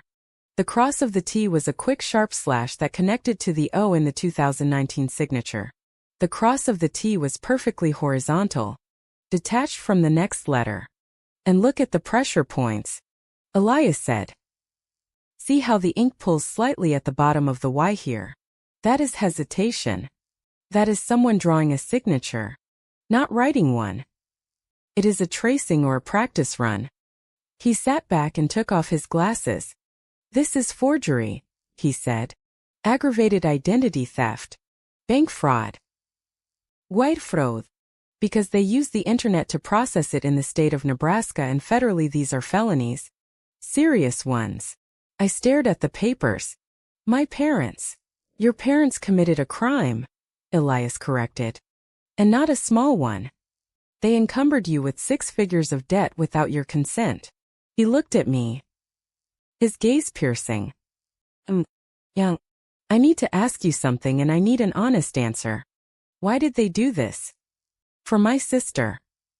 I said everything is for my sister. No. Elias said. That is why they needed the money. I am asking why they did it to you. Why not just steal your identity and disappear? Why keep you close? Why the dinner? Why the emotional games? I thought about the restaurant. I thought about the words. We wish you were never born. And suddenly, the final piece of the puzzle slotted into place. It was the psychological component. Control. I whispered. Elias nodded. Exactly. Fewer confident. Fewer secure. You might start asking questions. You might check your credit report. You might look at the deeds. But if I am broken, I said, the realization washing over me like ice water. If I am desperate for their approval, if I feel like I am a burden, then you keep paying. Elias said. You keep sending the help money. You keep trying to buy your way back into their good graces. The abuse wasn't just emotional, Victoria. It was tactical.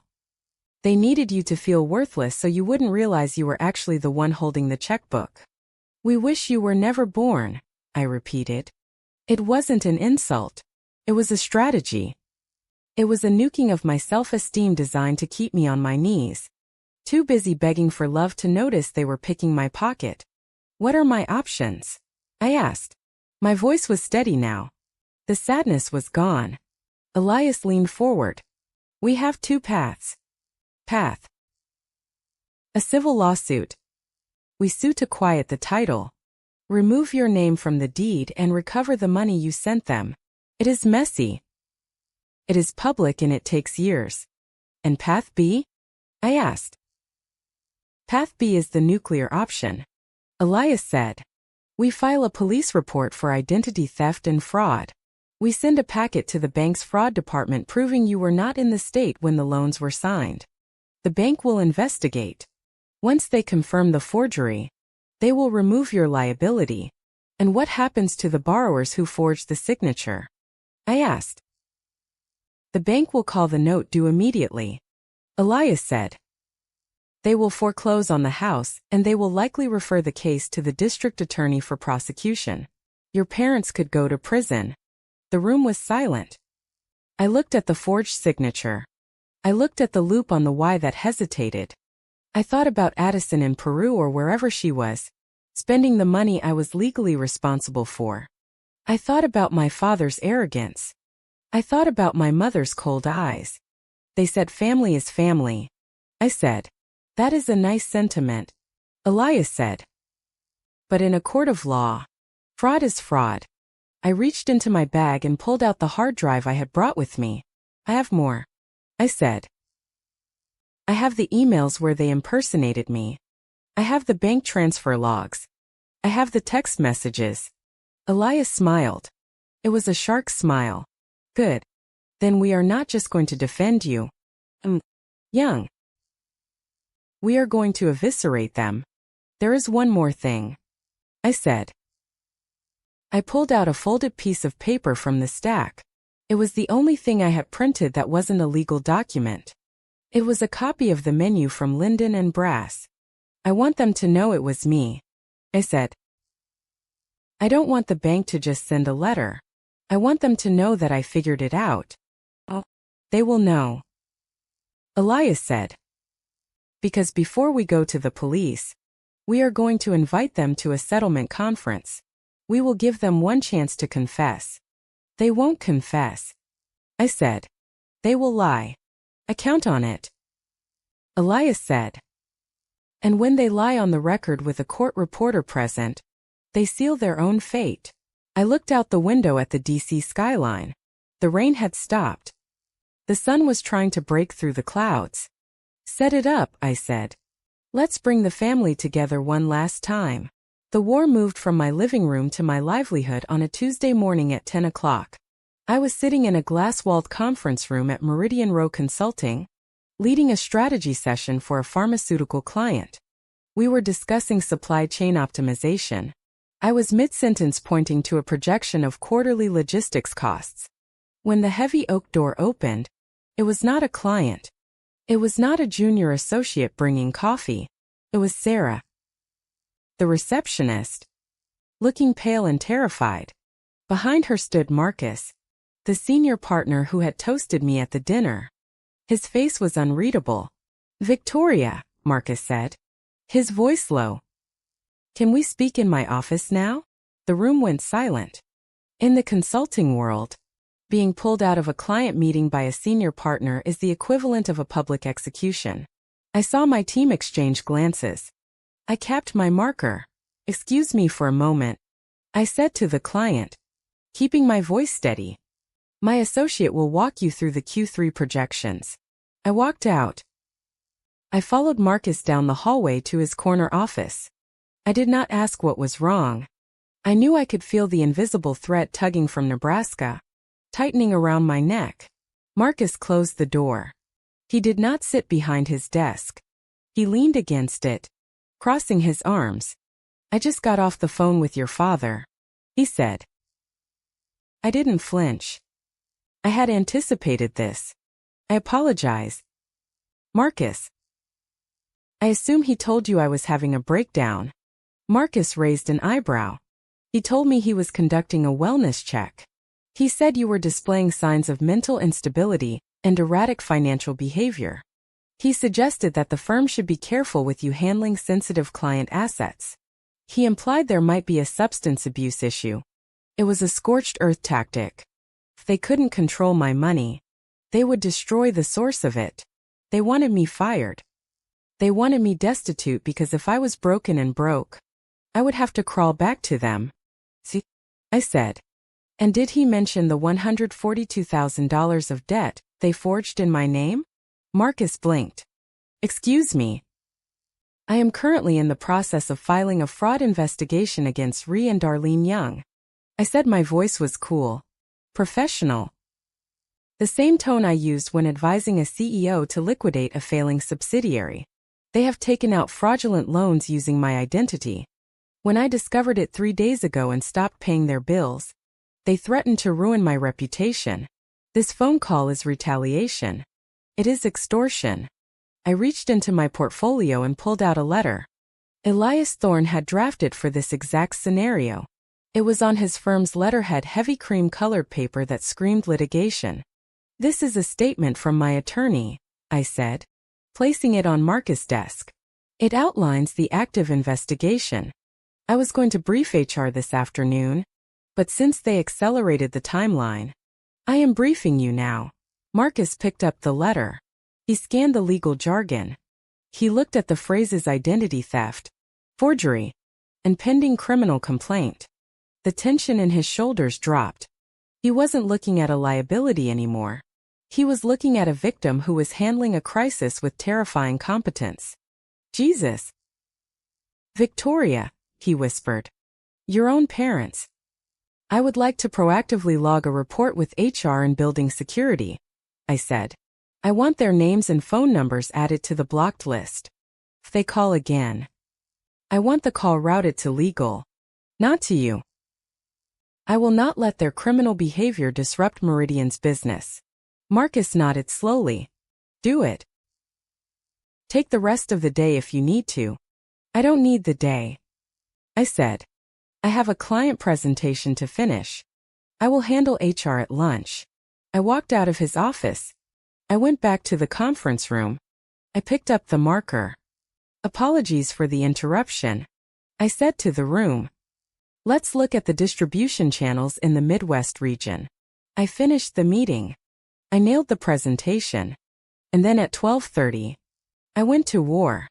I sat in the HR director's office and filed a formal harassment complaint. I gave the security team photos of my parents and explicit instructions that they were not allowed past the lobby turnstiles. I created a paper trail so thick it would choke a shredder. When I got back to my desk, my phone vibrated. It was a text from my mother. It was long, a wall of text that took up the entire screen. "Mom, I cannot believe you are doing this. Calling lawyers. Threatening your own father. We sacrificed everything for you. We gave you a home. We gave you values. And now you treat us like criminals because of a little paperwork. You are sick. Victoria. You have always been sick in the head. If you do not stop this nonsense and send the money for Addison, we will tell everyone the truth. We will tell your boss about the time you stole money from my purse when you were 10. We will tell them how unstable you really are. Do not test us. I read it. I did not feel fear. I felt the cold satisfaction of a chess player watching an opponent blunder their queen. We will tell them you stole money. She was admitting to the blackmail. She was putting the threat in writing. I took a screenshot. I saved it to a folder on my encrypted cloud drive named Evidence Exhibit D. I did not reply. Instead, I forwarded the screenshot to Elias. 10 minutes later, Elias sent a reply. Beautiful. She just handed us malicious intent. Sending the demand letter. Now at 2 o'clock. The courier would be arriving at the house in Pillion with a formal legal packet. It contained a cease and desist order, a demand for immediate production of all loan documents, and a notice that any further contact with my employer would be considered tortious interference with a contract. They were expecting me to beg. Instead, I was serving them. But there was one loose thread. Addison, my sister, had been the ghost in the machine this whole time. The helpless saint. The humanitarian stuck in Peru. The reason for the debt. At 3 o'clock. My phone pinged again. A WhatsApp message. Unknown number. Addison Vic. Please pick up.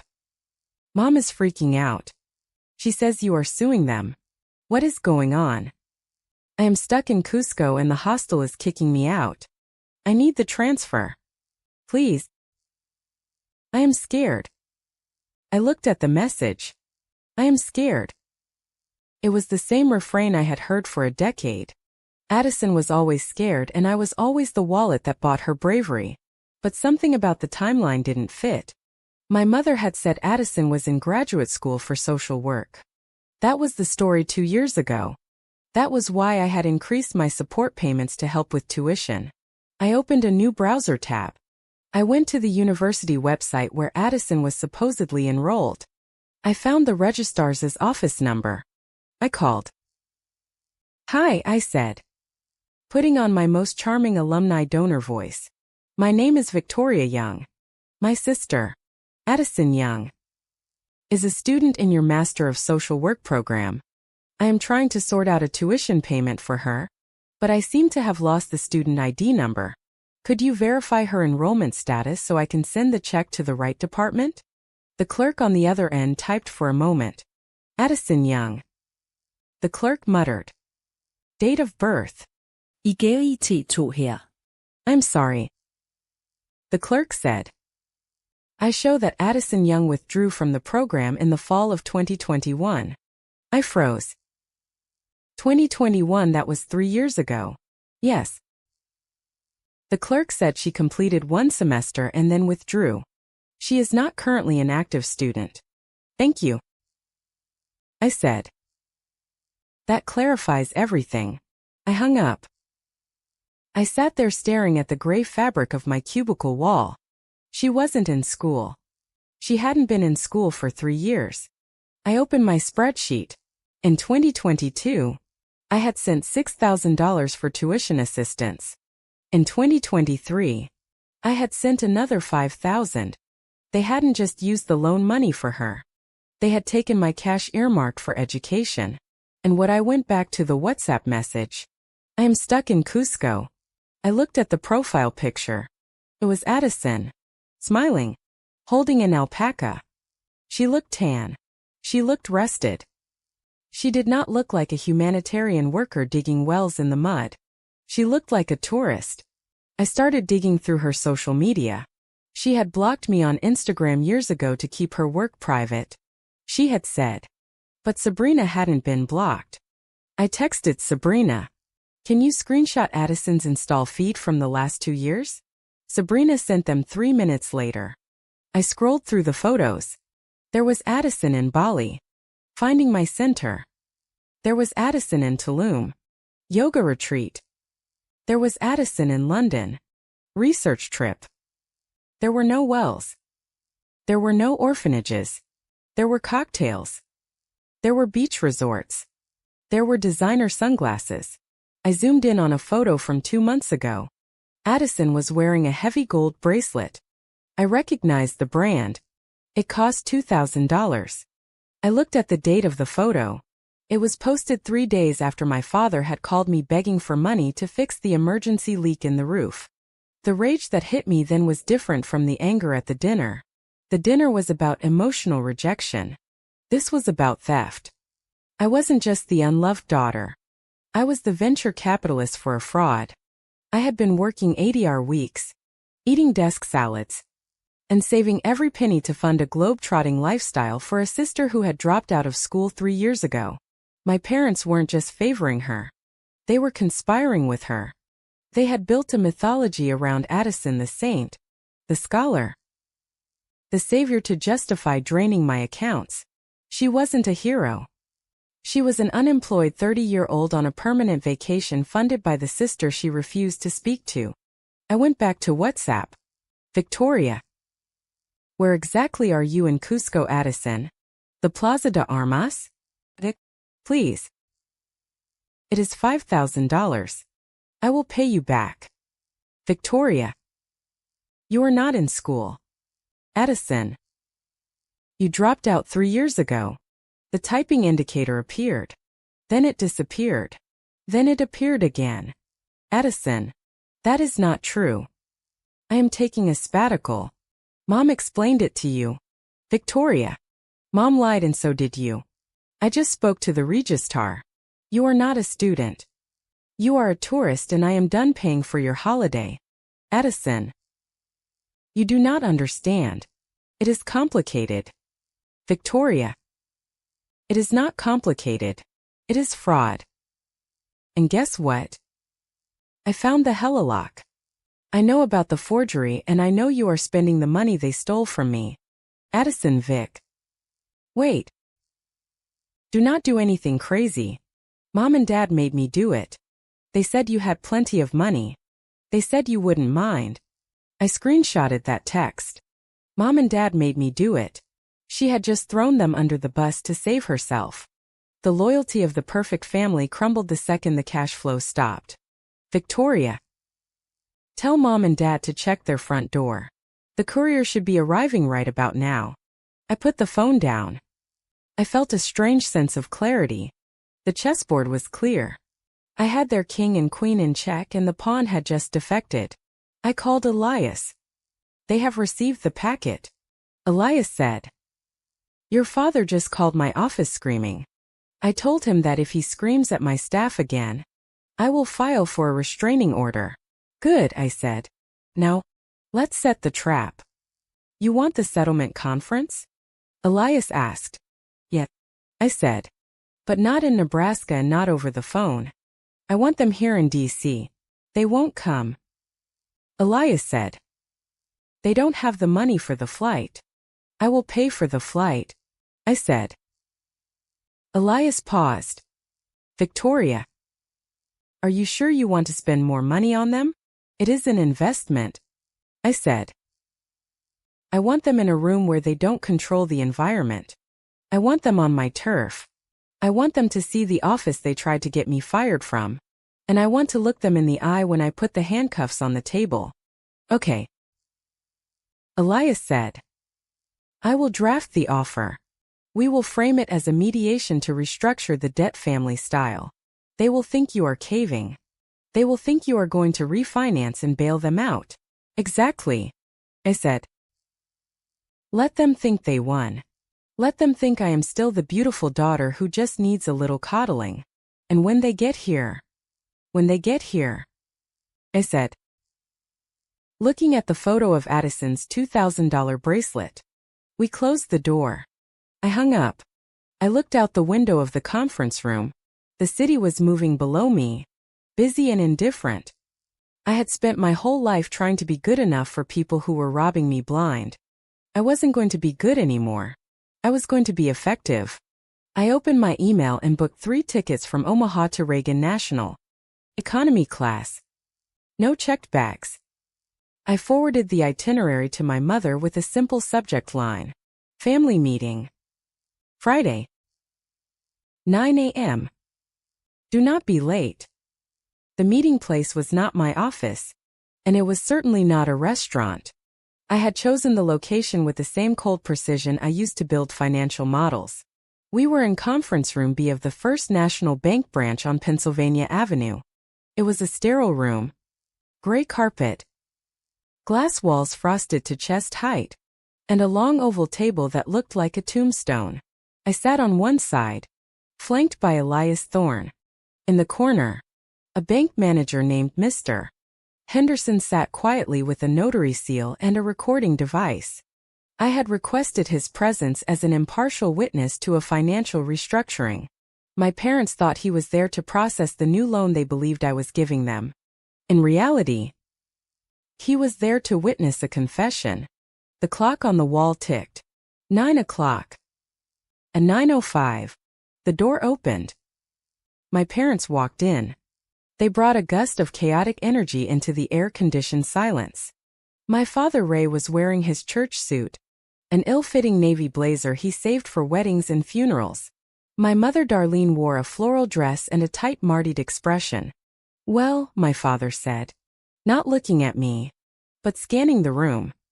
The flight was terrible. Victoria economy class. Really?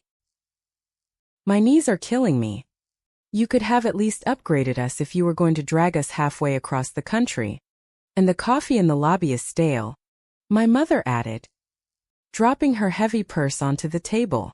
She looked at me then, her eyes sweeping over my tailored suit. But I suppose we are here. You finally came to your senses. They sat down opposite me. They did not say hello. They did not apologize for the emails, the threats to my job, or the lifetime of neglect. They sat with the smug assurance of people who believe they have won. They thought this was a surrender. They thought I had brought them here to refinance the debt, to sign a new check, to sweep the ugly truth under the rug of family obligation. Where is Addison? Asked. My voice was level, devoid of emotion. She is coming, my mother said, waving her hand dismissively. Her flight from Miami got in late. Poor thing is exhausted. The ordeal in Peru. It really took a toll on her. I'm sure, I said, as if on cue. The door opened again. Addison walked in. I hadn't seen my sister in 2 years. She looked healthy for someone who had supposedly been stranded in a hostel with no food. She had a deep golden tan. Her hair was highlighted. She was wearing a linen jumpsuit that I recognized from a designer boutique. It retailed for about $300. She wasn't wearing the $2,000 bracelet I had seen on Instagram, likely having enough sense to take it off. But she was carrying a leather weekender bag that cost more than my first car. She stopped when she saw me. She gave a small, pitiful wave. Vic, she whispered. She did not look at me directly. She shuffled to the seat next to my mother and shrank into herself, performing the role of the traumatized victim. Perfectly. My mother immediately wrapped an arm around her, glaring at me as if I were the aggressor. Okay, my father said, clapping his hands together. We are all here. Let's get this over with. I assume you have the paperwork to fix this mess with the bank. We need to get that foreclosure notice withdrawn immediately. He looked at Mr. Henderson in the corner. You have the check, right? I have paperwork, I said. I reached under the table and pulled out a 3 inches thick black binder. I placed it on the table.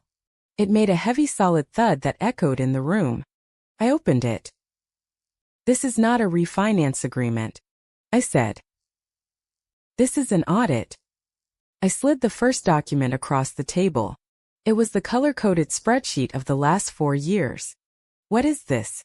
My mother asked, squinting at the numbers. That is a record of every dollar I sent you, I said. $24,380 in direct transfers. And next to it in red are the withdrawals from the home equity line of credit you opened in my name. Notice how the dates align. I send you $500 for groceries, and 2 days later, $500 is withdrawn from the Helilock at an ATM in a casino in Iowa. My father stiffened. We had expenses. I slid the next document. It was the side-by-side comparison of the signatures. 2014. I said, pointing to the real signature. 2019. I said, pointing to the forgery. I had the document analyzed by a forensic handwriting expert. Elias spoke up for the first time. His voice was like grinding stones. The 2019 signature is a clumsy forgery. The slant is wrong. The pressure points indicate a tracing. In a court of law, this is Exhibit A for aggravated identity theft. My mother's face went pale. She looked at Elias, then at the bank manager in the corner who was taking notes. Who is he? She hissed, pointing at Mr. Henderson. He is a witness, I said, because I am not signing a check today. Dad, I am building a case. I slid the third document. It was the printout from the university registrar. Addison, I said. My sister flinched. She looked up, her eyes wide with panic. You told me you needed money for tuition. I said. You told me you were in grad school, but you dropped out 3 years ago. I pulled out the photos from Instagram. Addison in Tulum. Addison in Bali. Addison wearing the gold bracelet. You weren't building schools, I said. You were building a wardrobe. You were traveling the world on a line of credit secured by my credit score and paid for by my salary. Victoria. Stop it. My mother shrieked. She stood up, her chair scraping violently against the floor. Why are you doing this? Why are you trying to humiliate your sister? She is fragile. She is a thief, I said. And so are you. We are your parents, my father shouted, slamming his hand on the table. We did what we had to do. We were drowning. You were in deep. Making all this money. Living the high life. And we were struggling to keep the lights on. You weren't struggling to keep the lights on, corrected him, my voice rising just enough to cut through his noise. I paid the light bill. I paid the car insurance. You were struggling to fund Addison because you couldn't say no to her. So, you stole from me to give to her. We didn't steal. My father yelled. It was a loan. We were going to pay it back. With what money? Ray? I asked. You haven't made a payment on the principal in 4 years. You were paying the interest with the money I sent you. You were using my money to service the debt you took out in my name. It is a Ponzi scheme, Dad. And I am the only investor. The room fell silent. The reality of the words hung in the air. Ponzi scheme.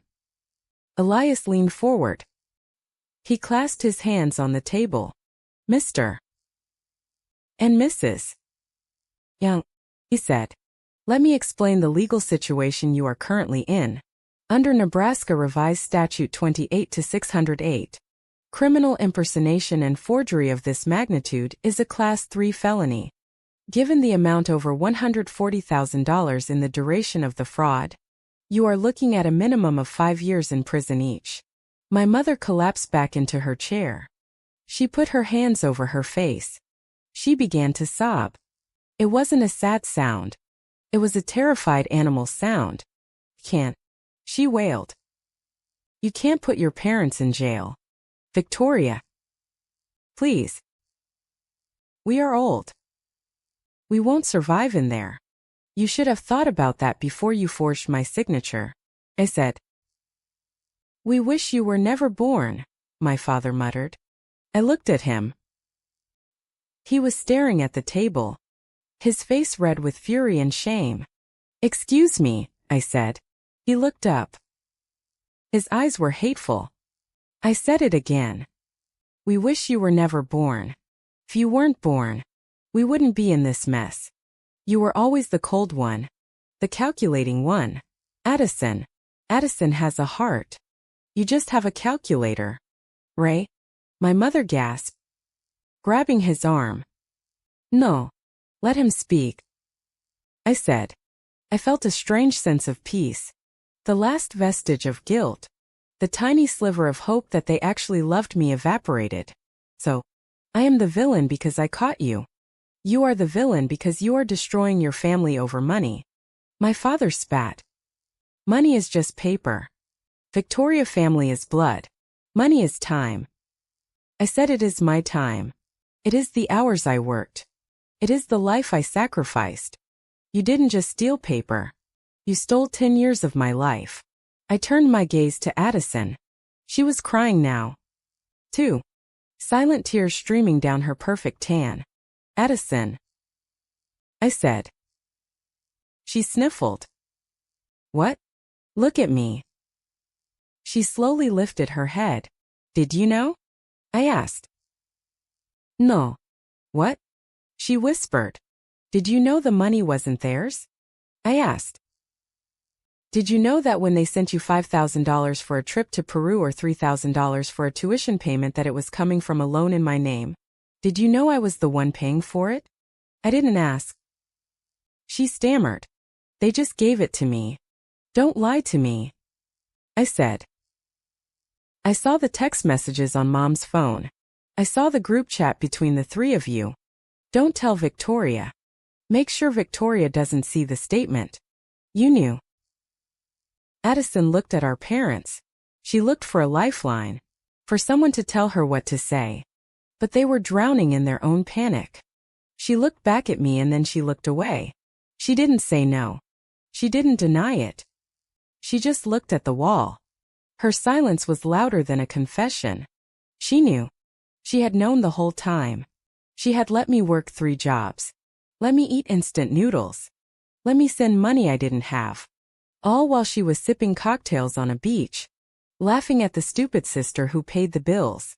Okay, I said. That is what I needed to know. I closed the binder. Here is the situation, I said. I stood up. I wanted to tower over them. I have prepared 2 packets. Packet A is a settlement agreement. Packet B is a criminal complaint fully drafted for the FBI and the Sarpai County District Attorney. I placed my hand on the binder. You have 2 choices and you have 5 minutes to decide. What is the deal? My mother asked, her voice trembling. Choice 1, I said. You sign over the deed to the house in Nebraska to me immediately. I will sell it. The proceeds will pay off the Helilock. If there is any equity left, which I doubt, you can keep it. But the debt is cleared today. Secondly, you will sign a confession admitting to the forgery. This confession will be held by my attorney. If you ever contact me again, if you call my job, if you text me, if you show up at my door, I will release it to the police. And thirdly, you will sign a strict no-contact order. I never want to see you or hear from you again. I am dead to you. You wished I was never born. Congratulations.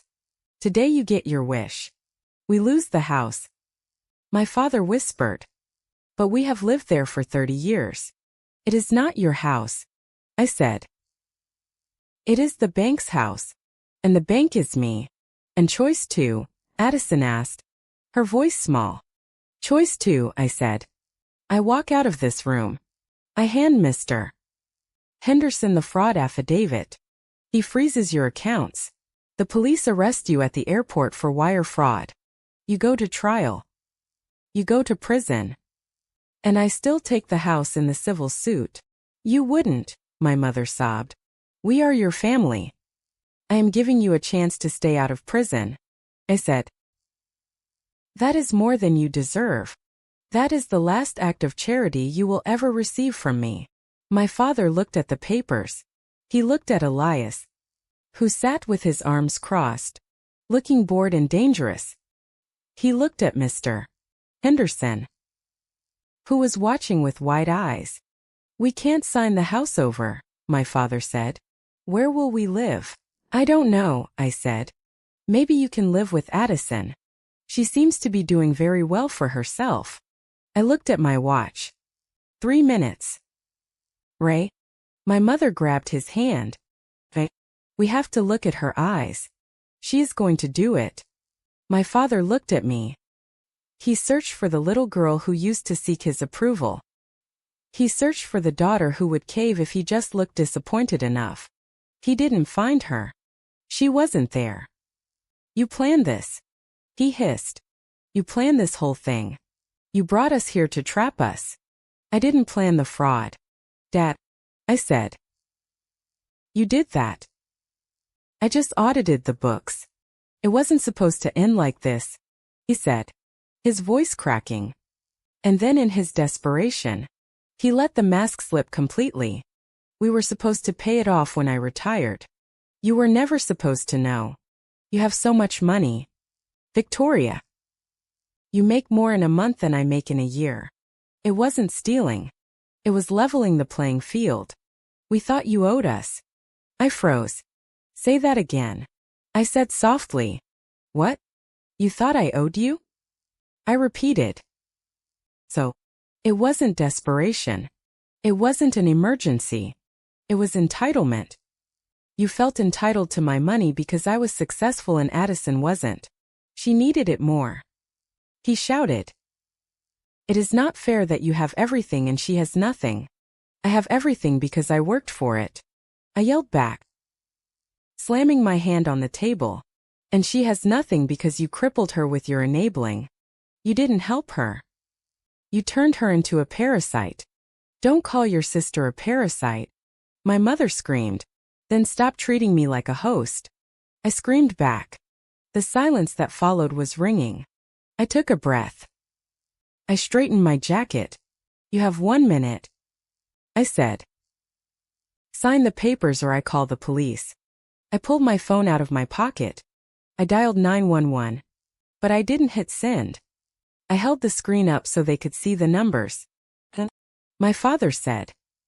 His voice was defeated. Broken. Elias slid a black pen across the table. My father took it. His hand was shaking so badly he could barely hold it. He looked at the deed transfer. He looked at the confession. He signed. He pushed the paper to my mother. She was weeping openly now. Messy, ugly sobs that shook her whole body. She signed. Then they pushed the paper to Addison. Me too. She asked. You are the beneficiary of the fraud. Elias said.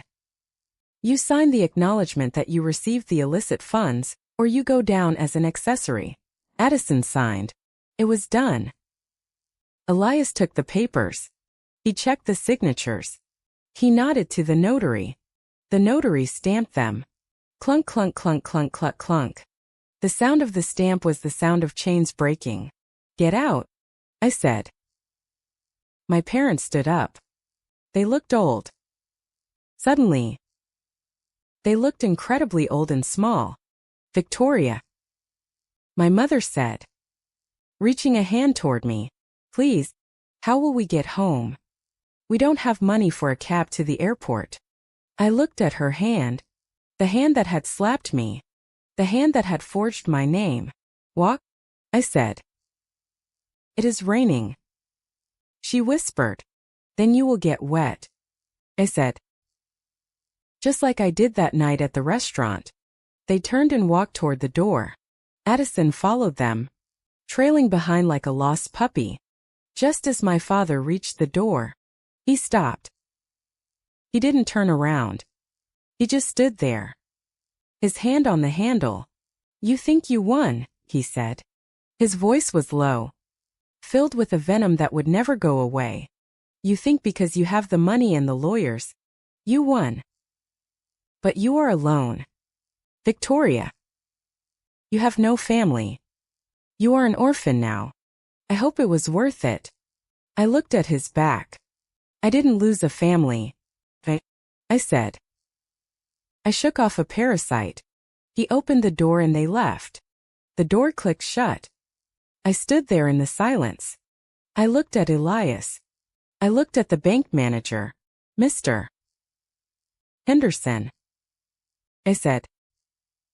Please execute the sale order on the property immediately. Yet, Miss Young, he said. I sat down in the chair my father had just vacated. The seat was still warm. I felt exhausted. But it was a good exhaustion. It was the exhaustion of a runner who has just crossed the finish line. But then Elias's phone buzzed. He looked at it. He frowned. Victoria, he said. You need to see this. What? The confession, he said. Your father admitted to the intent. He admitted they targeted you specifically because of your income. I know, I said. I heard him. No, Elias said. I mean, he admitted it on the recording we just made. But look at the date on the first loan document again. I looked. 2014, what about it? The date? Elias said. May 12th. So, Victoria, Elias said. His voice soft. May 12th was 3 days before you graduated. 3 days before you got your job offer. I stared at him. They didn't target me because I was successful. I whispered. I wasn't successful yet. They took the loan out gambling that you would be successful. Elias said. They bet on you. They bet that you would make enough money to cover their theft. They didn't steal from your present. They stole from your potential. I felt the room spin. It was premeditated before I had even earned a dime. They had looked at me. The hardworking, studious, desperate to please daughter. And they hadn't seen a child with a bright future. They had seen a future cash cow. They had bet on me and they had lost. File the police report, I said. Elias looked up. What? We have the house, I said. We have the confession. But that I pointed to the date. That is predatory. That is evil. The deal was they signed the papers. I said they signed. Now I am exercising my option as the owner of the debt. I stood up. File the report. Elias. I want them arrested before they get on the plane. I walked to the window and looked out at the street. I saw 3 figures walking in the rain. Huddled together. Action required. I whispered to the glass. Account closed. They stopped at the door. My father's hand was on the brass handle. His knuckles white. But he did not turn it. The words, "File the police report," had hit him like a physical blow to the spine. They turned around slowly. The look on their faces was not anger anymore. It was pure unadulterated confusion. In their world, the world where appearances were currency and family secrets were buried in the backyard. The idea that I would voluntarily invite a criminal investigation was impossible. They thought I was bluffing. They thought I was too afraid of the shame to let the world know my family was a fraud. You are not serious, my mother said, her voice trembling. You work for a major consulting firm. You have a reputation. You are not going to drag our name through the police blot. It would ruin you. I sat back in the leather chair, crossing my legs. You still do not get it, I said. You think I am trying to save face? I am not. I am trying to save myself. And if the price of my freedom is a little public scandal, then I will pay it. I have paid for everything else. Have I not? I nodded to Elias. Proceed with the filing. Attach the confession they just signed as Exhibit A. Elias picked up the phone. That was the moment the dam broke. The facade of the united front that Ray and Darlene Young had maintained for 30 years shattered into 1,000 jagged pieces right there in the conference room of the First National Bank. No. My father shouted. He rushed back toward the table, abandoning his dignity. You cannot do this. I am 62 years old. I cannot go to prison. Then you should not have committed a felony, I said calmly. My father spun around and pointed a shaking finger at Addison. It is her fault, he screamed. She is the one who needed the money. She is the one who wanted the trips and the clothes and the lifestyle. We did it for her. We forged the papers because she would not stop asking. Addison gasped. She stepped back, hitting the glass wall. Me? You told me it was family money. You told me Victoria wanted to help. You said she was happy to contribute. You knew. My mother shrieked, turning on her golden child. Do not play innocent. Addison. You saw the bank statements. You saw the name on the letters. You knew exactly where the money was coming from. But you didn't care as long as you could go to Bali and pretend to be a humanitarian. Because you made me. Addison yelled back, her face twisting into an ugly mask of resentment. You are the ones who told me I was special. You are the ones who told me I was too good for a 9-to-5 job. You told me I had to keep up the image. The Youngs are exceptional. That is what you always said. You made me this way. I watched them. It was like watching a nature documentary where the predators turn on each other during a famine. The love, the loyalty, the family is family mantra. It all evaporated the second the handcuffs became a real possibility. They did not love each other. They were just co-conspirators who had run out of loot. Stop, I said. I didn't shout. I just spoke the word with the weight of someone who held the keys to their cage. They froze. They looked at me panting, their eyes wild with fear. Sit down, I said. They sat. They were terrified of me. For the first time in my life, they weren't looking at me as the spare part or the bank account. They were looking at me as the judge. I am going to offer you one final arrangement, I said. And this is not a negotiation. This is an ultimatum. I opened the folder again. I pulled out 3 copies of a document Elias had drafted the night before. It was titled Settlement and Separation Agreement. The house is gone, I said. That is already done. Mr. Henderson is processing the deed transfer as we speak. I will sell it. I will pay off the bank. If there is a deficit, if the house sells for less than the $142,000 you stole, you will be responsible for the difference. But I am realistic. I know you do not have the money. I looked at Addison. You have a degree in well. You almost have a degree. You are going to get a job. A real job. A waitress. A clerk. I do not care. And you are going to garnish your own wages to pay back every cent of the $5,000 you took for that visa last week. Addison opened her mouth to argue, but I cut her off with a look. As for the criminal charges, continued, turning to my parents, I will instruct Elias to pause the submission of the police report.